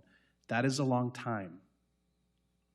And while I appreciate that they do provide a service to the city and potentially at a cost savings, and I appreciate very much, I want to call him out personally. I appreciate very much that Assistant City Manager Mike Stamm is always available. and he hears my complaints, but he also works, because you're a true professional, Mike. You work to resolve them, and I appreciate you. I have my philosophy that I believe, and I've been vocal. It's gotten a little hairy here when I've been very vocal on other procurement matters, that we should be going out to bid more often. I think it is a best practice in government. To the point here, I am not completely opposed to in the event there needs to be a 30-day extension, perhaps. I'm looking at you all. Nod your heads, shake your heads. I don't know if that's something we need to do right now. Let me put my glasses on. I can't even see Maria's face, sorry. I don't know if that is something we need to do right now. I'm not opposed to a small extension in the case that we need it. 12 months, dead on arrival with me. 6 months, no. That's just my opinion. But I do thank you, Mr. Dodge, Mr. Stam, and your team. I do believe this is an excellent municipal government. I really, really do. I know Mr. Stam might not believe that I do. And I appreciate what you do. I just want to see if there is an opportunity to establish a precedent to go out to bid more often and to determine if there is a better deal for Pembroke Pines taxpayers. Thank you. Commissioner Rodriguez. So on the commentary from my colleagues, I agree. And I agree with Commissioner Hernandez that a year is too much, 6 months is too much. If we have to, and maybe we don't need to decide that this evening, that 30 or 60 days would be appropriate, because a bid of this size, for us to workshop, for us to develop and do the right things by everyone, including obviously the taxpayers, may take more than the, 5 months that we have for the June 30th deadline, a little over 5 months. So I understand that. Two concerns that I'm sure you all saw or might agree with me on is twofold. In the justification for this 1-year extension, there was mention of HB 405. My opinion is that although obviously we would see that come in on July 1st, as most bills do from the state legislature, it may or may not come in. We honestly couldn't even bet on what the state is planning to do, but I don't believe it's a justification for us to extend a contract with a vendor based on what happens in state law, because any vendor in any department, in any area of what we should be doing, should be flexible enough to meet the requirements of the law put on by the state. So that to me is not a justification. I looked into it. I told Mr. Dodge that I would see a little bit more. From my understanding, yes, it impacts our vendor, but to the ability of the city, it actually impacts it more, because we end up deciding what those what that pricing is for our fees.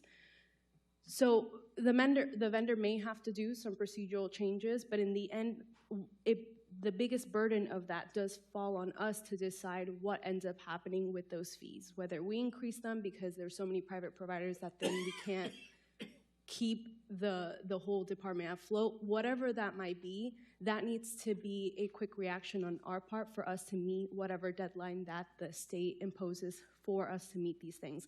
I don't believe that that is justification in any realm of whatever we decide to talk about, because any vendor should be able to respond in a timely manner to these things. The second one is, this one really stood out to me. As part of a 1-year extension, administration is proposing to include language in the extension agreement with a detailed transition plan should a new vendor be selected following future procurement.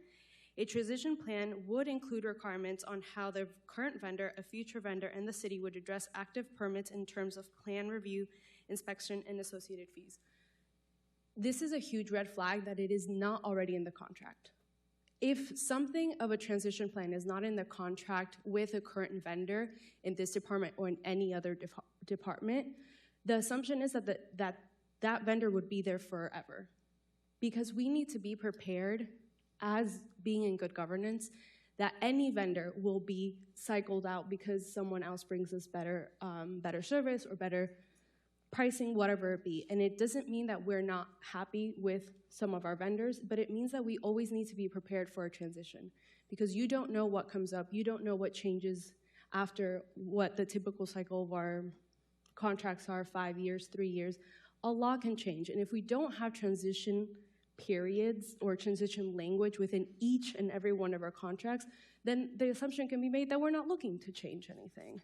And it is a safeguard that we place. A lot of our contracts do get extended or get given back to that same vendor, but it isn't fair not to include that and not be prepared for any kind of change.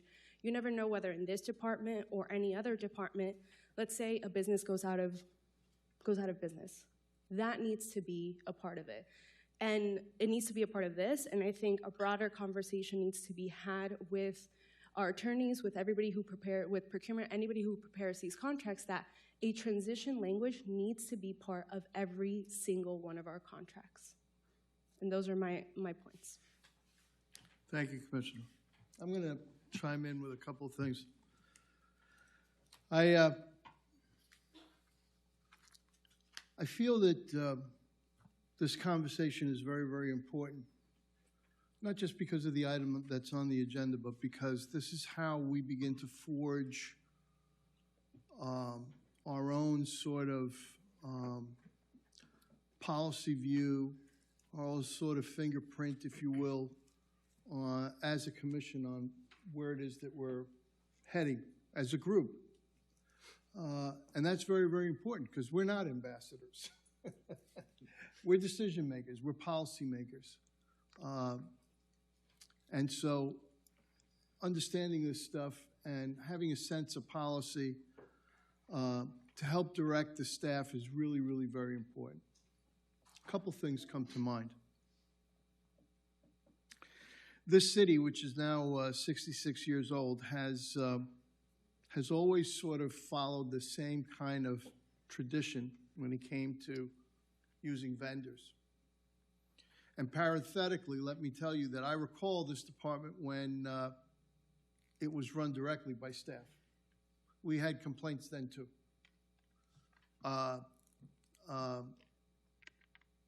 And when I look into these complaints, as I'm sure many of you have, here are the top number of answers that I most frequently get.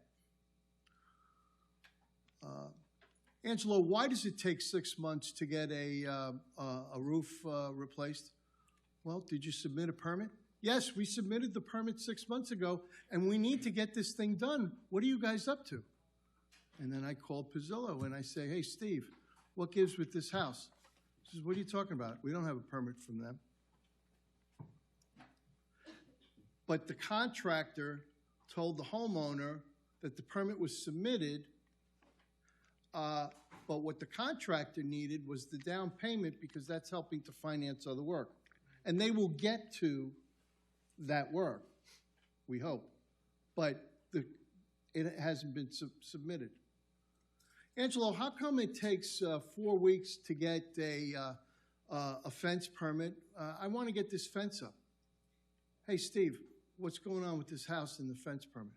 Well, it would help if they submitted a survey.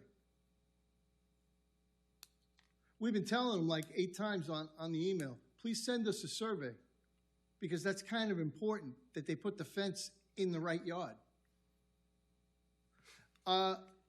Hey, Angelo, how come I can't get an answer on the phone to this or that or the other thing? And I call and I get the answer, and I share the answer. 9 times out of 10 it makes sense. And then occasionally there's information that we dropped that one. We're sorry about it. We'll get it done right away. It fell through the cracks. It doesn't happen often. 9 times out of 10, when I get a complaint, and you tell me if your experience is different, because I want to hear that. But I deal with this citywide now. 9 times out of 10, it's because the contractor wasn't straightforward with the submission of the permit application, didn't have all the pieces in place, or didn't have all of the, didn't submit one at all.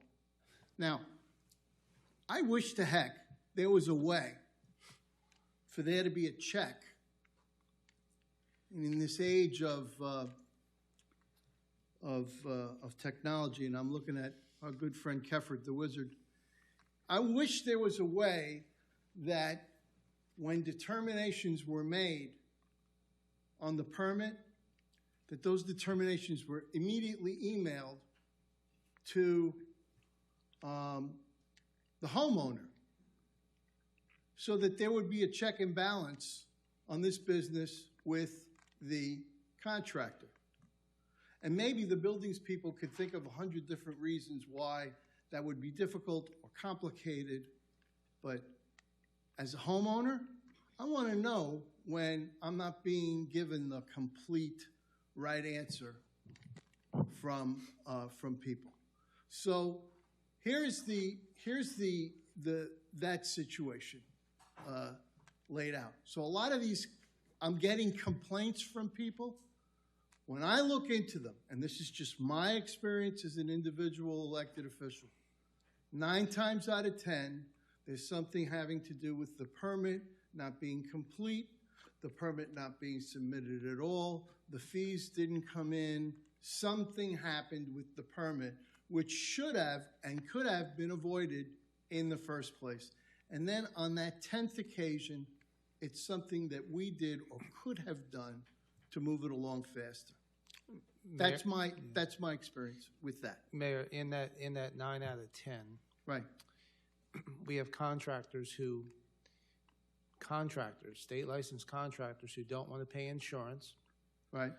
We have side hustles that want to do stuff on Saturdays and Sundays. Oh, yeah. Because they wear their company's uniform, but they only work Monday through Friday. So they'll hustle a resident to fill out a homeowner builder permit, which you can do under the state of Florida, under the Constitution, but they don't advise the Joneses family that when the contractor falls off the roof, that their insurance is going to pay for it, their homeowner's insurance is going to pay for it. They're not informing the Joneses that they are responsible for knowing the building code. That happens too, and I mean, think that is the biggest thing. When I've gone in. Hold on a second. I've gone in and I see your hand. I've looked at some of the call logs, some of the notes, and the amount of time that our administration is spending on trying to educate a homeowner who was convinced to go ahead and do their own permit, but doesn't understand the state building code. How much time and effort is spent on trying to educate that family? Very difficult. Very, very to difficult. To the point now where the majority of those folks have been a part of the code enforcement process where the work was done without a permit to begin with. I appreciate the interjection. Getting back to what, and I agree with everything you just said. Getting back to what I was saying. So, that's how I hear the complaints. I remember those complaints coming in when staff ran it, and I remember those complaints coming in when a vendor ran it for us. Now, going back to how we ended up with a vendor. Once upon a time, we had a recession, and permits dried up, and we were in financial distress. And we went to every single city employee, including commissioners, and asked them to take a cut in pay because we had to do it. Long story short, the staff in the buildings department voted not to do it through their union. We had to let them go. But we brought in a vendor. It right-sized the situation financially. It's always been my favorite song. And it right-sized the finances right away, and they even started paying us rent. Remember, Ms. Dodge? They started paying us rent for the space that they occupied. So there was money on top of it. So there was savings as well. Now, Mr. Dodge, if we went, because this is a thing I asked for as a commissioner many years ago, and it's been a useful exercise. If we were to go back to doing this with all city employees, how much more would this cost the taxpayers of the city? We have done that analysis, Mayor, on just about every program that we've outsourced, and it has really saved the city millions. It's a significant amount. Okay. So when you're dealing with a delegable service, and this is a delegable service because you couldn't delegate what the police do, you couldn't delegate what Lisa Chong does, you couldn't delegate certain things that we have to have control over. You couldn't delegate what Mark Gomes does. You couldn't delegate what Jonathan Bonilla does, but you can delegate certain services. And it doesn't mean that they're lesser people. It just means that the private sector can be involved in that activity. I do not believe that there is any, within the gambit of delegable services, I have never seen, though I have heard, I have never seen any less trust for a public employee play out better than a private employee. It tends to be about equal. And the services, so long as the service is comparable and they can do it just as well for less money, the taxpayer ends up winning. Now, Pembroke Pines has had a reputation as a very stable community because we don't look at contracting out and bidding and so forth as a religion or as a dogma.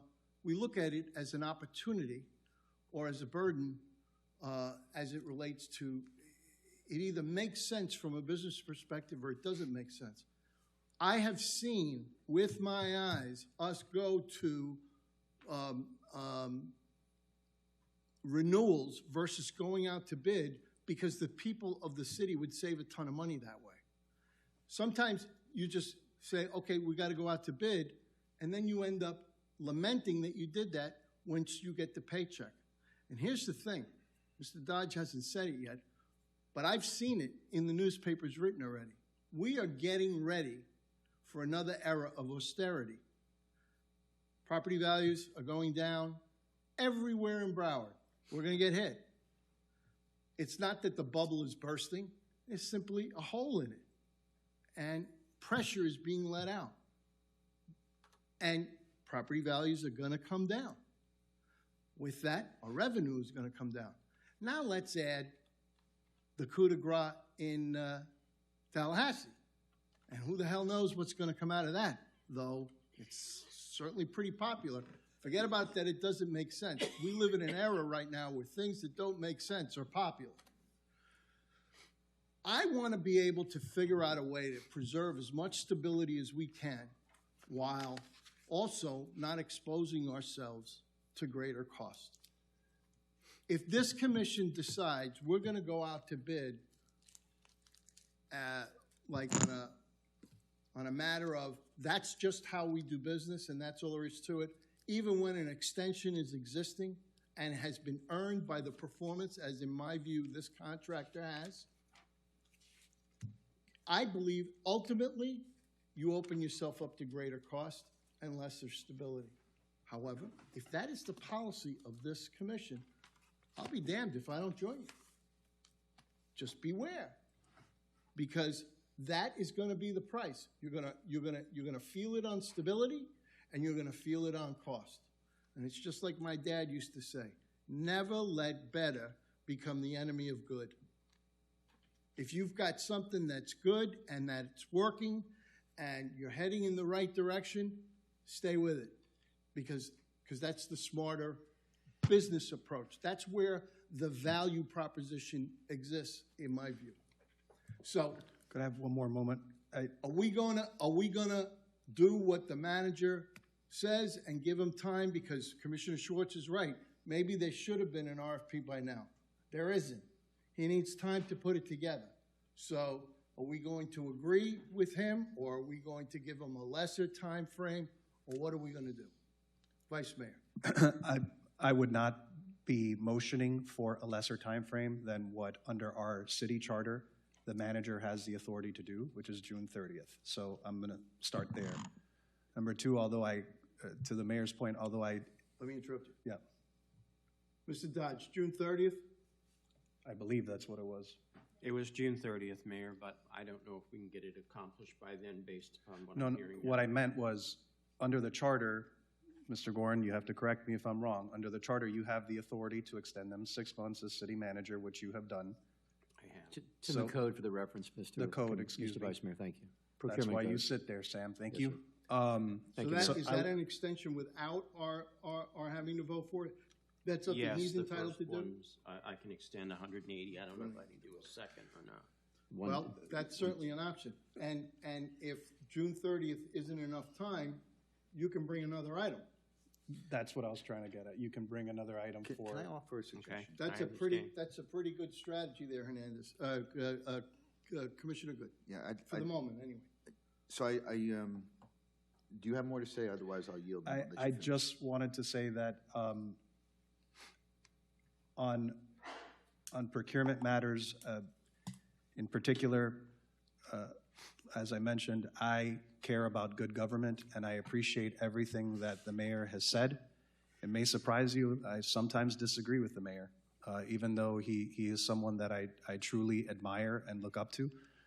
On this one, I'm just not there because, frankly, I do believe, and I've lost votes on this, I just believe that, number one, if you have a culture of competition, not every year, that's impossible, you can't do that, but every so often, sometimes the incumbent wins. In fact, I'm willing to bet most of the time they do, and sometimes they don't. But I firmly believe, although I consider myself a Christian, I know you mentioned religion or dogma, I am a member of the procurement religion or dogma. And that is just, it's nothing, I want to be very clear, there's nothing personal here against the vendor, Calvin Giordano and Associates. There's nothing personal from my perspective against the administration. I have praised the administration, especially when you're looking to lower costs and provide service efficiently. But I believe in procurement. Thank you. I think, if I may, I know that we haven't always gone out to bid. Obviously, we extended the contract with Jacobs. There was also in that justification a $50 to $80 million project. The golf course thing was also an extension.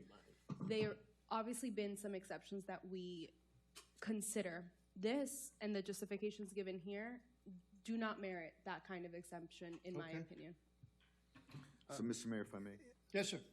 So, a lot of things were commented, like, 3 years ago, the whole point was to put a bid together, didn't come. It waited until it needed an extension by the city manager even before it even reached us for any kind of conversation. That didn't happen. These proposed bills, I agree, Commissioner Rodriguez, insignificant in the scheme of what all we're looking at. And, going out to bid is a very important thing. So we need to get to a point of agreement. So I'm recommending, Mr. Mayor, that what we do now is there's no action that needs to be taken today because obviously the city manager has already executed on his 90-day and 90-day. He's already given them. 6 months. Yeah, it's a 90-day and a 90-day if I'm not mistaken. Is that correct? 180. 180? 180. Okay. Yeah.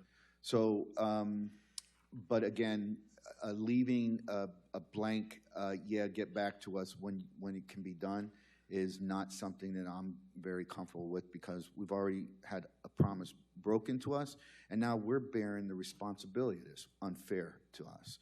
So the next meeting, what I would recommend is that the city manager brings back to us a timeline and with milestones of what it would take for him to get this to that bid process, to an award process.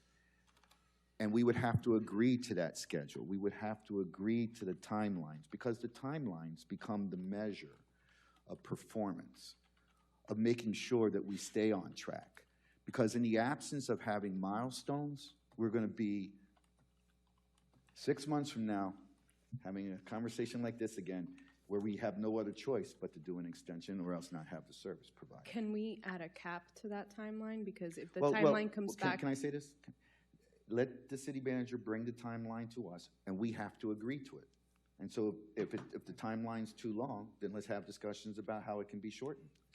Putting a cap on it is, I think that's the time we have a talk, we have a conversation about it, is once we see what the city manager, what the milestones are, and what he believes he needs time to get done. So I'm just making that as a suggestion, Mr. Mayor. I think it would kind of help us in the next meeting. We can have this conversation a little bit more in detail on what's going to be done. But again, I think the milestones are the performance measures to ensure that we get this to closure. Okay, Mayor. we have the public that wants to speak, so some final brief thoughts, Yeah, please. Mayor, there's a lot of experience up here on this dais. We know how long procurement's supposed to take. So if there were bid specs today and we put it out on the street, we're a solid 60 days out. Right. And those are maybe. Those are like the absolute minimums. Right. The manager needs more than June 30th. That's tomorrow's motion. Well, I'm just saying that realistically, we're going to be returning here on February 4th. The manager is going to have a timeline that doesn't change procurement, which is at minimum 60 days. So just keep that in mind. We don't meet in July, and we don't have a transition plan. So there is absolutely no legal obligation for a vendor to continue, and we certainly experienced this with towing and garbage. That's right. Remember? Oh, very clearly. I know you Both did. times we went out to bid. This we haven't gone out to bid. Well, here's the thing, though. When the manager went out on both of those items, things got better. We wound up with 2 towing vendors, and we didn't get and our bulk has been amazingly better. We got better because the adults in the room here worked like adults, and we challenged folks to bring back better. I'm not opposed to the city manager putting together bid specs in the way that in the way that he feels is appropriate. Timeline wise, I don't want to be in that position that we were in with those other 2 services, having to make a decision. So the city manager, did we have a consensus, Mayor, that the manager will bring something back in the first or second meeting? We don't have a motion before us, so there could be nothing other than a consensus. And Mr. Dodge is very good about taking notes about what all of us say. And Commissioner Good's comments are in there along with the rest of ours. And he knows what his flexibility is. And so are there any other additional comments? I have to go to public comment. I would start with Mr. Giordano or Mr. Pizzillo. If either one of you wishes to speak, you're invited to do that now. You don't have to. You're not required. But if you'd like to come forward. You okay? I am, thank you. There's a button there. Vice Mayor, if you would. Good evening. Thank you very much. Chris Giordano, Calvin Giordano Associates. Just want to thank the commission, mayor, vice mayor. Your address. I'm sorry, 1800 Eller Drive, Suite 600, Fort Lauderdale, Florida, 33316. Just want to take this opportunity to thank the mayor, the vice mayor, the commission, Mr. Manager, Mr. Attorney, Mr. Clerk, for being able to continue to serve the city and the residents of the city of Pembroke Pines. We take great pride in what we do, and the team behind me as well. I think there were some great comments made this evening.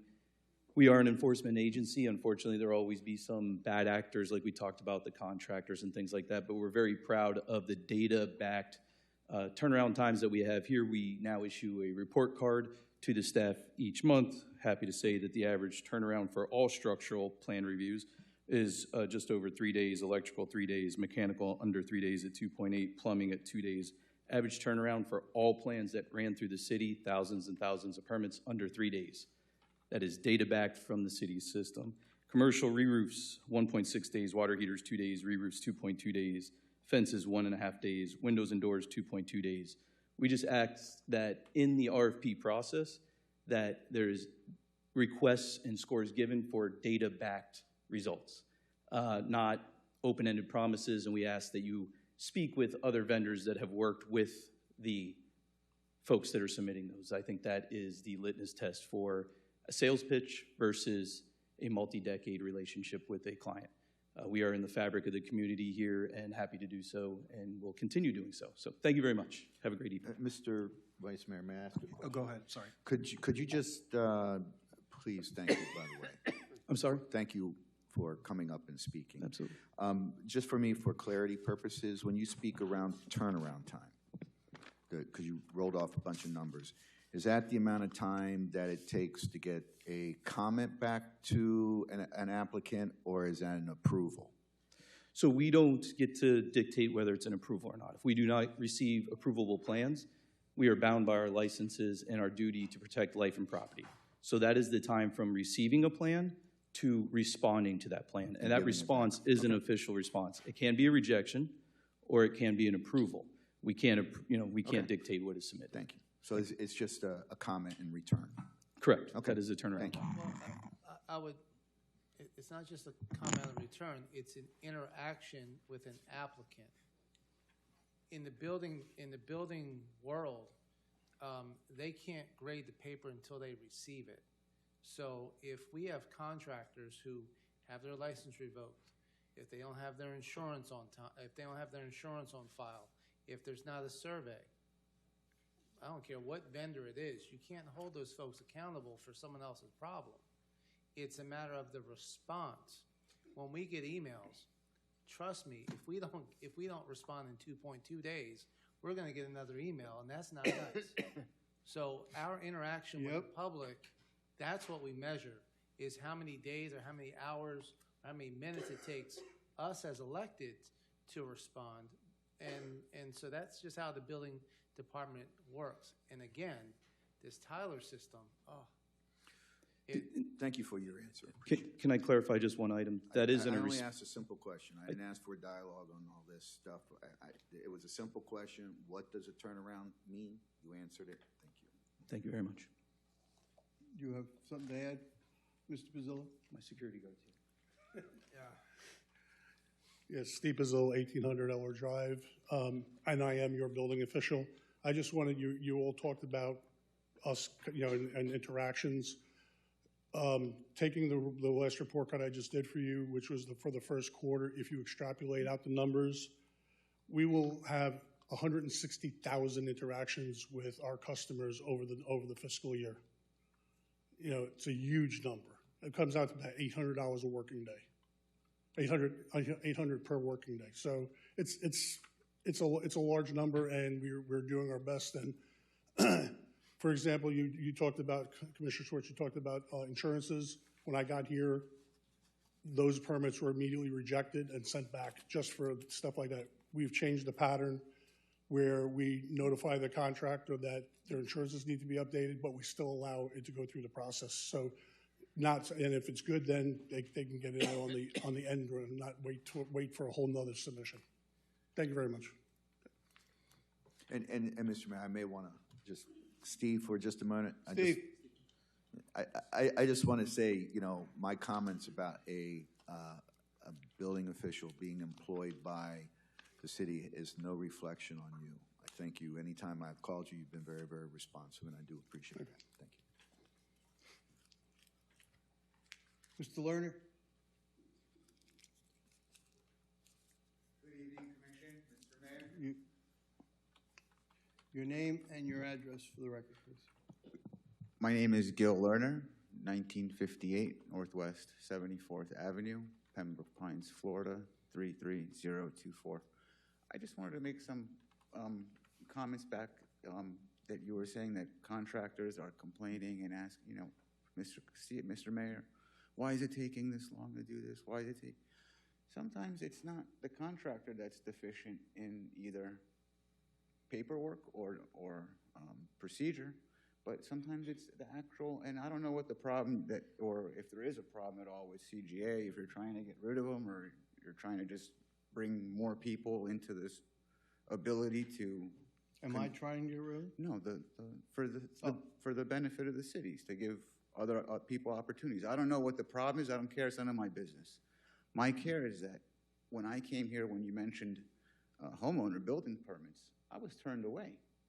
So that is a direct reflection of a deficiency in the knowledge and professionalism and the services that get rendered when a mistake is done. And then who pays for it? The taxpayer. So, I mean, I'd love to hear some comment regarding that, because I've had experiences where the staff has been severely wrong, and I'm not here to punish anybody. I'm a lover, I'm not a fighter, but unfortunately, sometimes you have to put yourself in a position to be a fighter, because so people, you know, you gotta treat everything accordingly. So with all due respect, I've had an issue with that, and I just would like to hear how, like, what's the flip side? Where's the responsibility? Where's the accountability when it's on the other side of things? Because you make it sound like, and don't take this the wrong way, that everything and everyone is always right behind the dais and the opinion. And having gone through that, I'd love to hear what you guys have to say about that. And with having an employee in the city, I think that threatens the integrity of the building department, because it's going to create grounds for collusion. And you need a third party like Calvin Giordano, but that is separate, that is watching over all that, and does have their own immunities as a company to call out who they need to, as they need to, without any holdback. Thank you very much. This is a commission of 5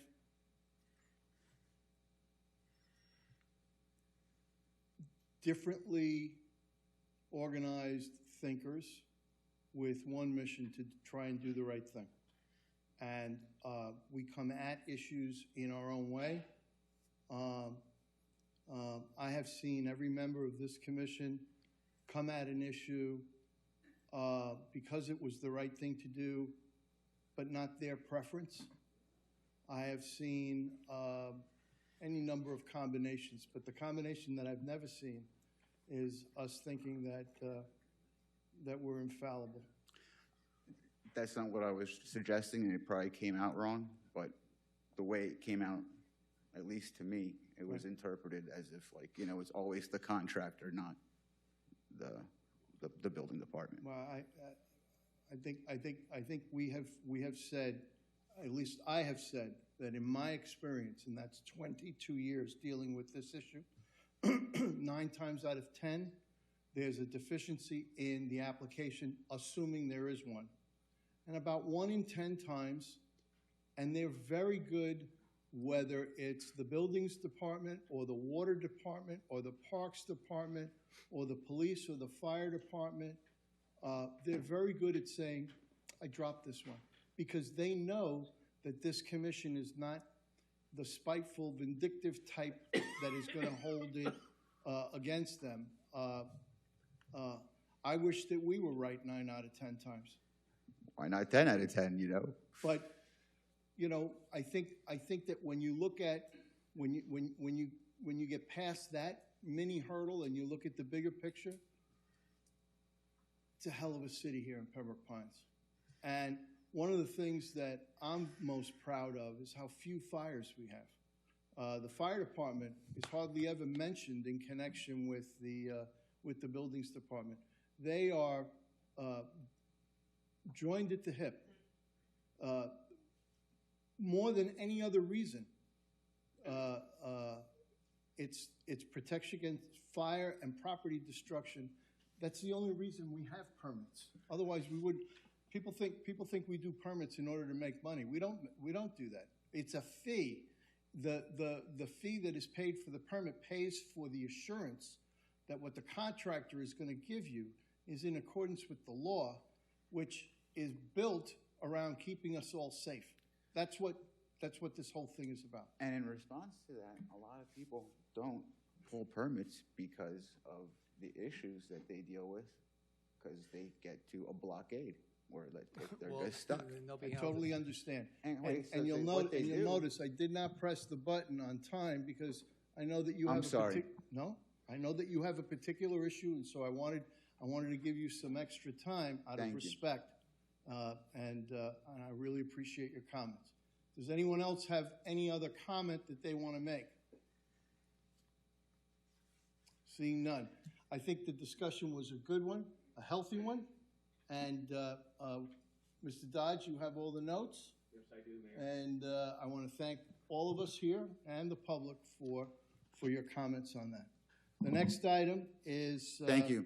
Thank you very much, Mr. Lerner. Thank you, Commissioner. The next item is reports of the League and the MPO representatives. Commissioner Good, what's new with the MPO? No, we didn't have a meeting yet. Oh, yeah, that's right. You had said that at the last meeting. Right. Well, we thank you for your representation there. Thank you. Commissioner Rodriguez, what's going on with the League?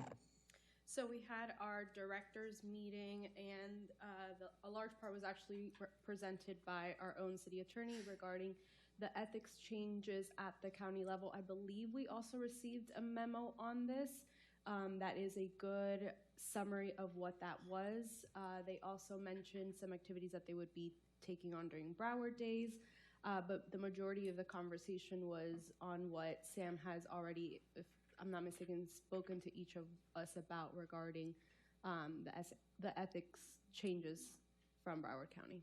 Thank you very much. I know that you weren't able to make the dinner, and you called me, and I attended on your behalf. Shane Strum was the featured speaker. He is the CEO of both Memorial and Broward Health, and he was there to talk about his initiative, Better Together. And there's a bill that is in Tallahassee now. It is not a merger bill. He was very clear about that, but it is a coordination bill between the two hospital districts in Broward. His attorneys feel that there's a need for some additional information, some additional legislative authority in order to be able to pool certain resources, collaborate in certain ways, reduce costs in some others, improve services in some others. He was very, very good about laying out what Better Together was about, and I appreciated that. I know Mary Jo will have notes for you that you can review, and it was my pleasure to cover for you at your request. So thank you very much for that. I will be going to the U.S. Conference of Mayors meeting before we meet again in February, and that will happen toward the end of this month. And I will be taking up there with me Commissioner Good's discussion, because I'm on the Water Committee there, and I'm going to be asking folks, and I'm going to be asking the professionals there, what do you do with this stuff? It's a great question, and among others. And when I get back, I'll be providing you with that update. Mr. Manager, do you have anything? No, Mayor, I'm fine. Mr. City Attorney, do No, you Mayor, have but anything? thank you for the opportunity. Could I just jump in for 1 second? It's not an item. Yes, sir. I wanted to recognize Pines Charter Jr., who reached out to me because she would like to learn more about our government. She took the initiative, and I met her in person at the Pines Charter Boys Varsity Basketball game, Emily Estes, who's here. Oh, yes, I remember you. Yeah, we were all yelling that night. Sorry, we were watching a basketball game. Yeah, I but was there too. I wanted to thank you and also Principal Bayer for. I let him know that you had reached out to me. So I want more students like you reaching out to our elected officials and wanting to learn about their government. So thank you so much. I wanted to introduce her. That's terrific. All right, Commissioner Rodriguez, you have an item, 18? Yes, thank you. So I'll read it into the record. Discussion and possible action regarding the 2023 Economic Development Strategic Plan. The 2023 Economic Development Strategic Plan update. The plan has not been yet formally and publicly adopted by the City Commission. Commissioner Rodriguez, in partnership with the due diligence and efforts of Imani Sanchez, a Harvard Kennedy School Master's in Public Policy candidate and an intern with the Office of the City Commissioner, Maria Rodriguez, has reviewed and analyzed the plan. Ms. Sanchez will be prepared to present her analysis, findings, and policy recommendations related to the plan, including opportunities to strengthen the city's economic development framework, align strategies with current demographic and regional trends, and identify priorities for implementation. It is the Commissioner's request and intention for the City Commission possibly to direct the City Administration regarding the plan, include next steps, and the prioritization of economic development initiatives for the upcoming year. So Imani, please come forward, and while she does that, very proud to be able to open my office and the access to city government to bright students, not only Imani for just winter break, but Camila Leon, who has been with my office for about a year now. So we are definitely been in the work of internships and making sure that the work that they do in my office is presented here as well. This is of a timely manner because Imani has to go back to school, actually, but she is going to present some of her findings here. I want to acknowledge that obviously there is nothing necessarily wrong with the plan, the economic development plan. A lot of things happened in the time where that was finalized, and even I wasn't here for that, so it was never formally adopted. This is simply opening the conversation for that adoption, hopefully possibly to take place, but because it has been 2 years, I think we need to kind of go back in and maybe not adopt it right away, but consider some of the changes that have happened in the last 2 years, really bring forth our expertise and our knowledge on this, and tie it into some of the discussions we had regarding communications previously. This, and Imani will speak on it in more in depth, but the one part that stood out to me was the branding portion and the city's image as a whole. And we've had conversations regarding our website in the future, and so I think these all come in a very timely manner, and I'll let Imani present. There is the blue sheet I request administration to print that for you. She will be going over that, and it was part of the exhibit as well.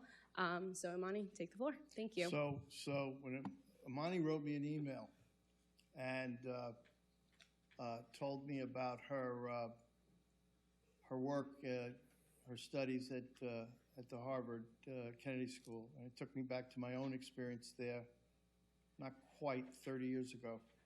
And I knew exactly where to send her, Commissioner. I sent her to you because I knew that she, in your capable hands, she would come up with a terrific assignment. And if you would just state your name for the record, please, and then proceed with your presentation. Thank you. Yes, so hi, City Commission. I know it's been a long meeting, so please bear with me. Actually, this was a pretty short one. My name is Imani Sanchez. I'm a first-year master's student in public policy at the Harvard Kennedy School of Government. I was raised in Pembroke Pines, specifically West Pines, where my family has lived for the past 20 years. I decided to reach out to Mayor Castillo and Commissioner Rodriguez to conduct policy work for the city over winter break because it was important to me to take what I was learning in school to my own community.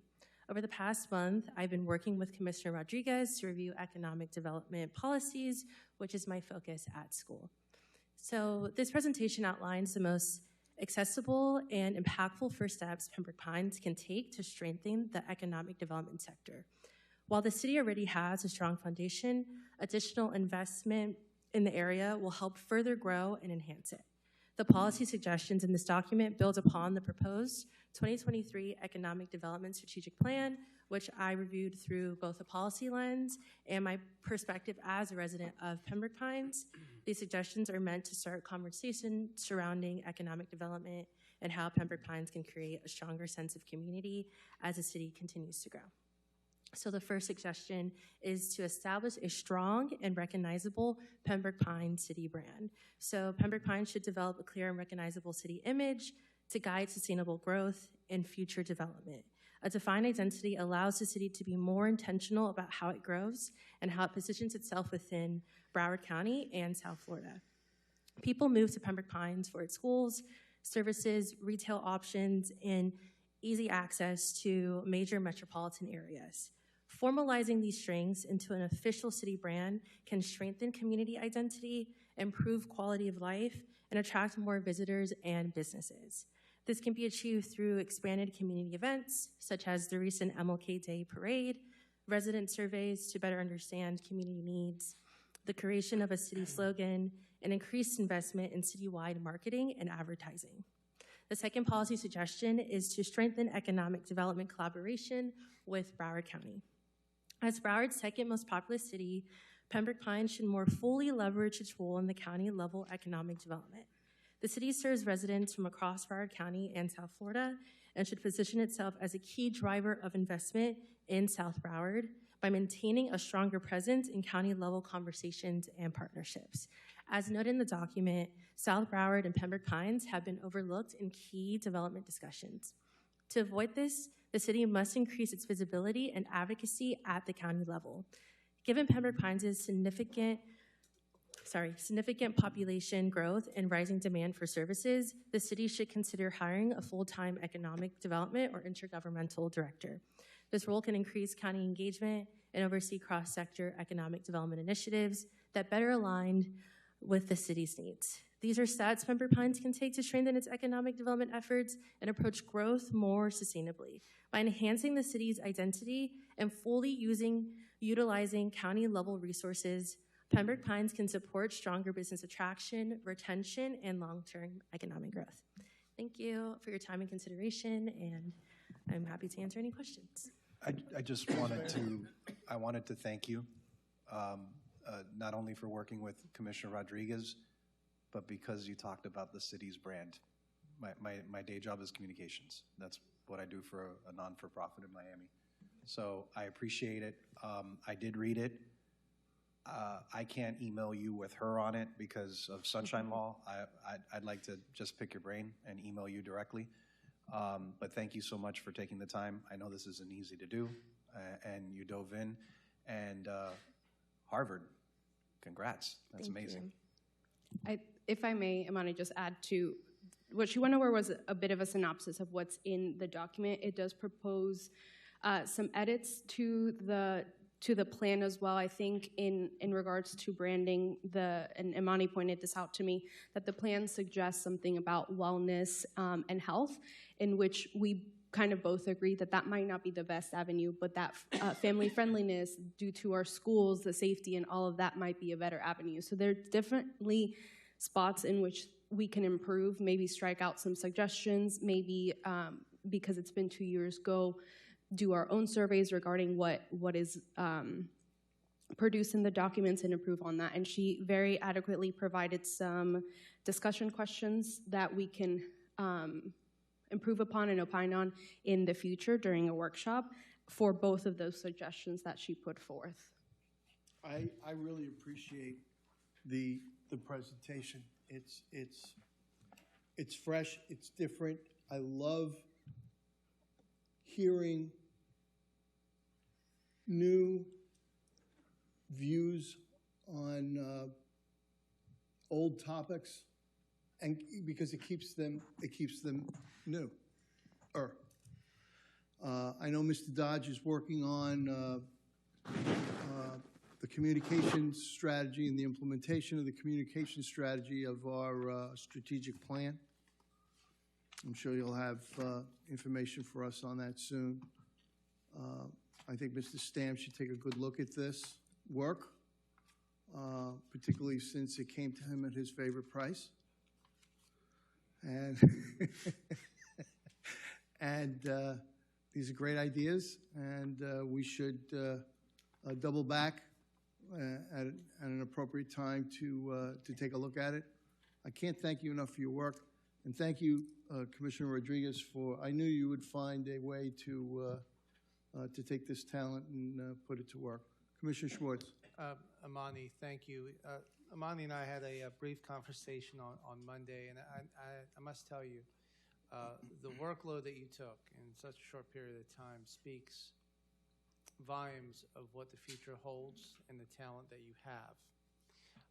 I mentioned to Amani that prior to being elected, I was the city's Economic Development Board chair, and the first plan we ever produced out of the economic development, I had the honor of actually voting for it here at the commission level. One of the things I would, maybe you can coordinate it with Commissioner Rodriguez, is I would like to see the Economic Development Board dive into some of your work product, perhaps even the Broward County, the Greater Fort Lauderdale Alliance. Take a look at that. I believe Mr. Stamp serves on that board there. So in order for us to kind of move the needle forward. See, what I love about Pembroke Pines is there are some things we do great first. We don't copy anybody. They follow us. And certainly there's a competition for economic dollars, and having a brand and having a focus. When if we were to go anywhere in the county and interview anyone on the street, go, what's Pembroke Pines known for? What's the response going to be? We know that there are other cities. You mentioned their city. You know what they're good at. I tell people we love to eat here, and if you want a good place to eat, come to Pembroke Pines. We are I think we might be the capital, self-proclaimed capital for restaurants in Pembroke Pines, good restaurants, right? And of course, our Chamber of Commerce. I would want to open up the Amani to be able to have that interaction, because your future is bright, and however we could be supportive to that journey, I'd love to be able to be a part of it. Thank you so much for your presentation. Thank you. Commissioner Good. Yes, thank you, Mr. Mayor. And Imani, I got to say, very impressive. And, you know, what's even more impressive is that, you know, you took your time that was for you to do something for others. That's a true sign of leadership. And so thank you for that. You know, what's interesting is I believe that we had our Economic Development Board meet just this week, which it would have been a great opportunity, because I heard you say you're going to go back to college and pursue your dreams, right? So it would have been, you know, had they got an opportunity to see that, I think that they would have, you know, probably valued out of this really immensely, because they are our, you know, our working group in order to put these economic development suggestions into our policies and things of that nature. And so I don't know if maybe you can work with Commissioner Rodriguez and find a way to maybe make that presentation to our Economic Development Board. I mean, I know I have a member on that you know, represents District 1, is very serious about what they do in the economic development world, and I'm certain would love to have an opportunity to review this and to be able to maybe even carry it further than what you may have even anticipated.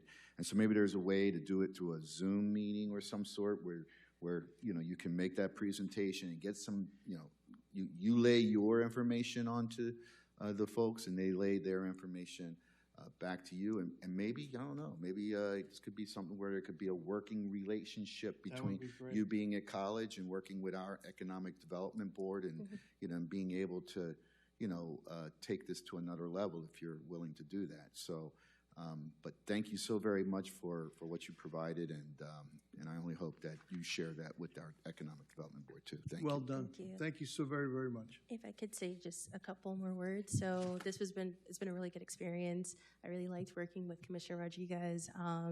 We had a lot of conversations about this and just other policy stuff. So it's been really cool.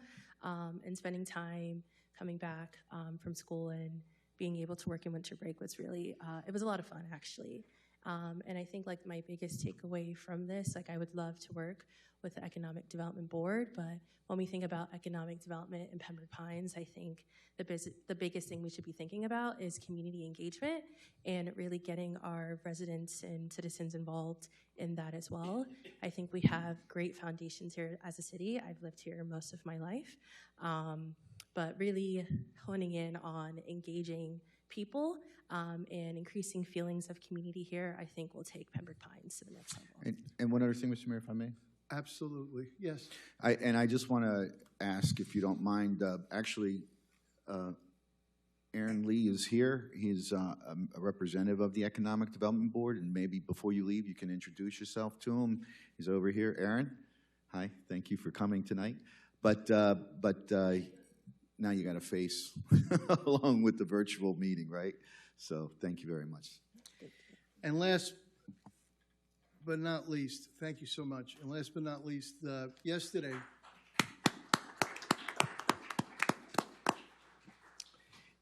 I had the privilege of being with our tax collector, the Broward County tax collector, Abby Ajay, at the Sedanos on 172nd Avenue. And tell you why I was there. She's developed kiosks that she's in the process of dropping throughout the county. And the first one in Pembroke Pines was placed at this Sedanos. And I'll tell you what this kiosk does. So you can go directly to this kiosk and renew your registration. You enter the information. There's a state fee for all registrations of vehicles, but there's also a convenience fee, which you would pay if you did it online. The difference is you get your registration straight printed out of the kiosk together with the little yellow sticker that you put on your, I'm sure there's a name for the little yellow sticker. Is that a decal? No, it's a delegate. Huh? It's a delegate. Well, I'm going to call it a little yellow sticker. But it'll print the decal for you, and you walk out of there and you're done. But before you walk out, you can buy some pastelitos, or you can have a café con leche, or you can shop at Sedanos. I just think it's fabulous. And Sedanos likes it also because all it does is invite people to come into their store. So everybody wins. And so if you need to register your car, you're concerned, you don't want to wait for this stuff to come to you in the mail, just go to Sedanos on 172nd, and this kiosk will re-register your car. Now, in time, she hopes that you can renew your driver's license there. Of course, you know, the times that we live in right now, there's all kinds of stuff of, oh, well, who are you and where are you from? And but once they figure out all that red tape, you can do this work on your own in terms of renewing your driver's license there as well, which I think would be a great thing. I look forward to that as well. So good things are happening around us even when we don't notice. And that's a big step forward. And I want to thank the tax collector for her work in that way. That's a kiosk that not everyone will use, but to the extent that it's in our city, we're just a little bit better. So thank you, tax collector Abby Ajay. And if there is no further business, we are adjourned. Yes. Thank you.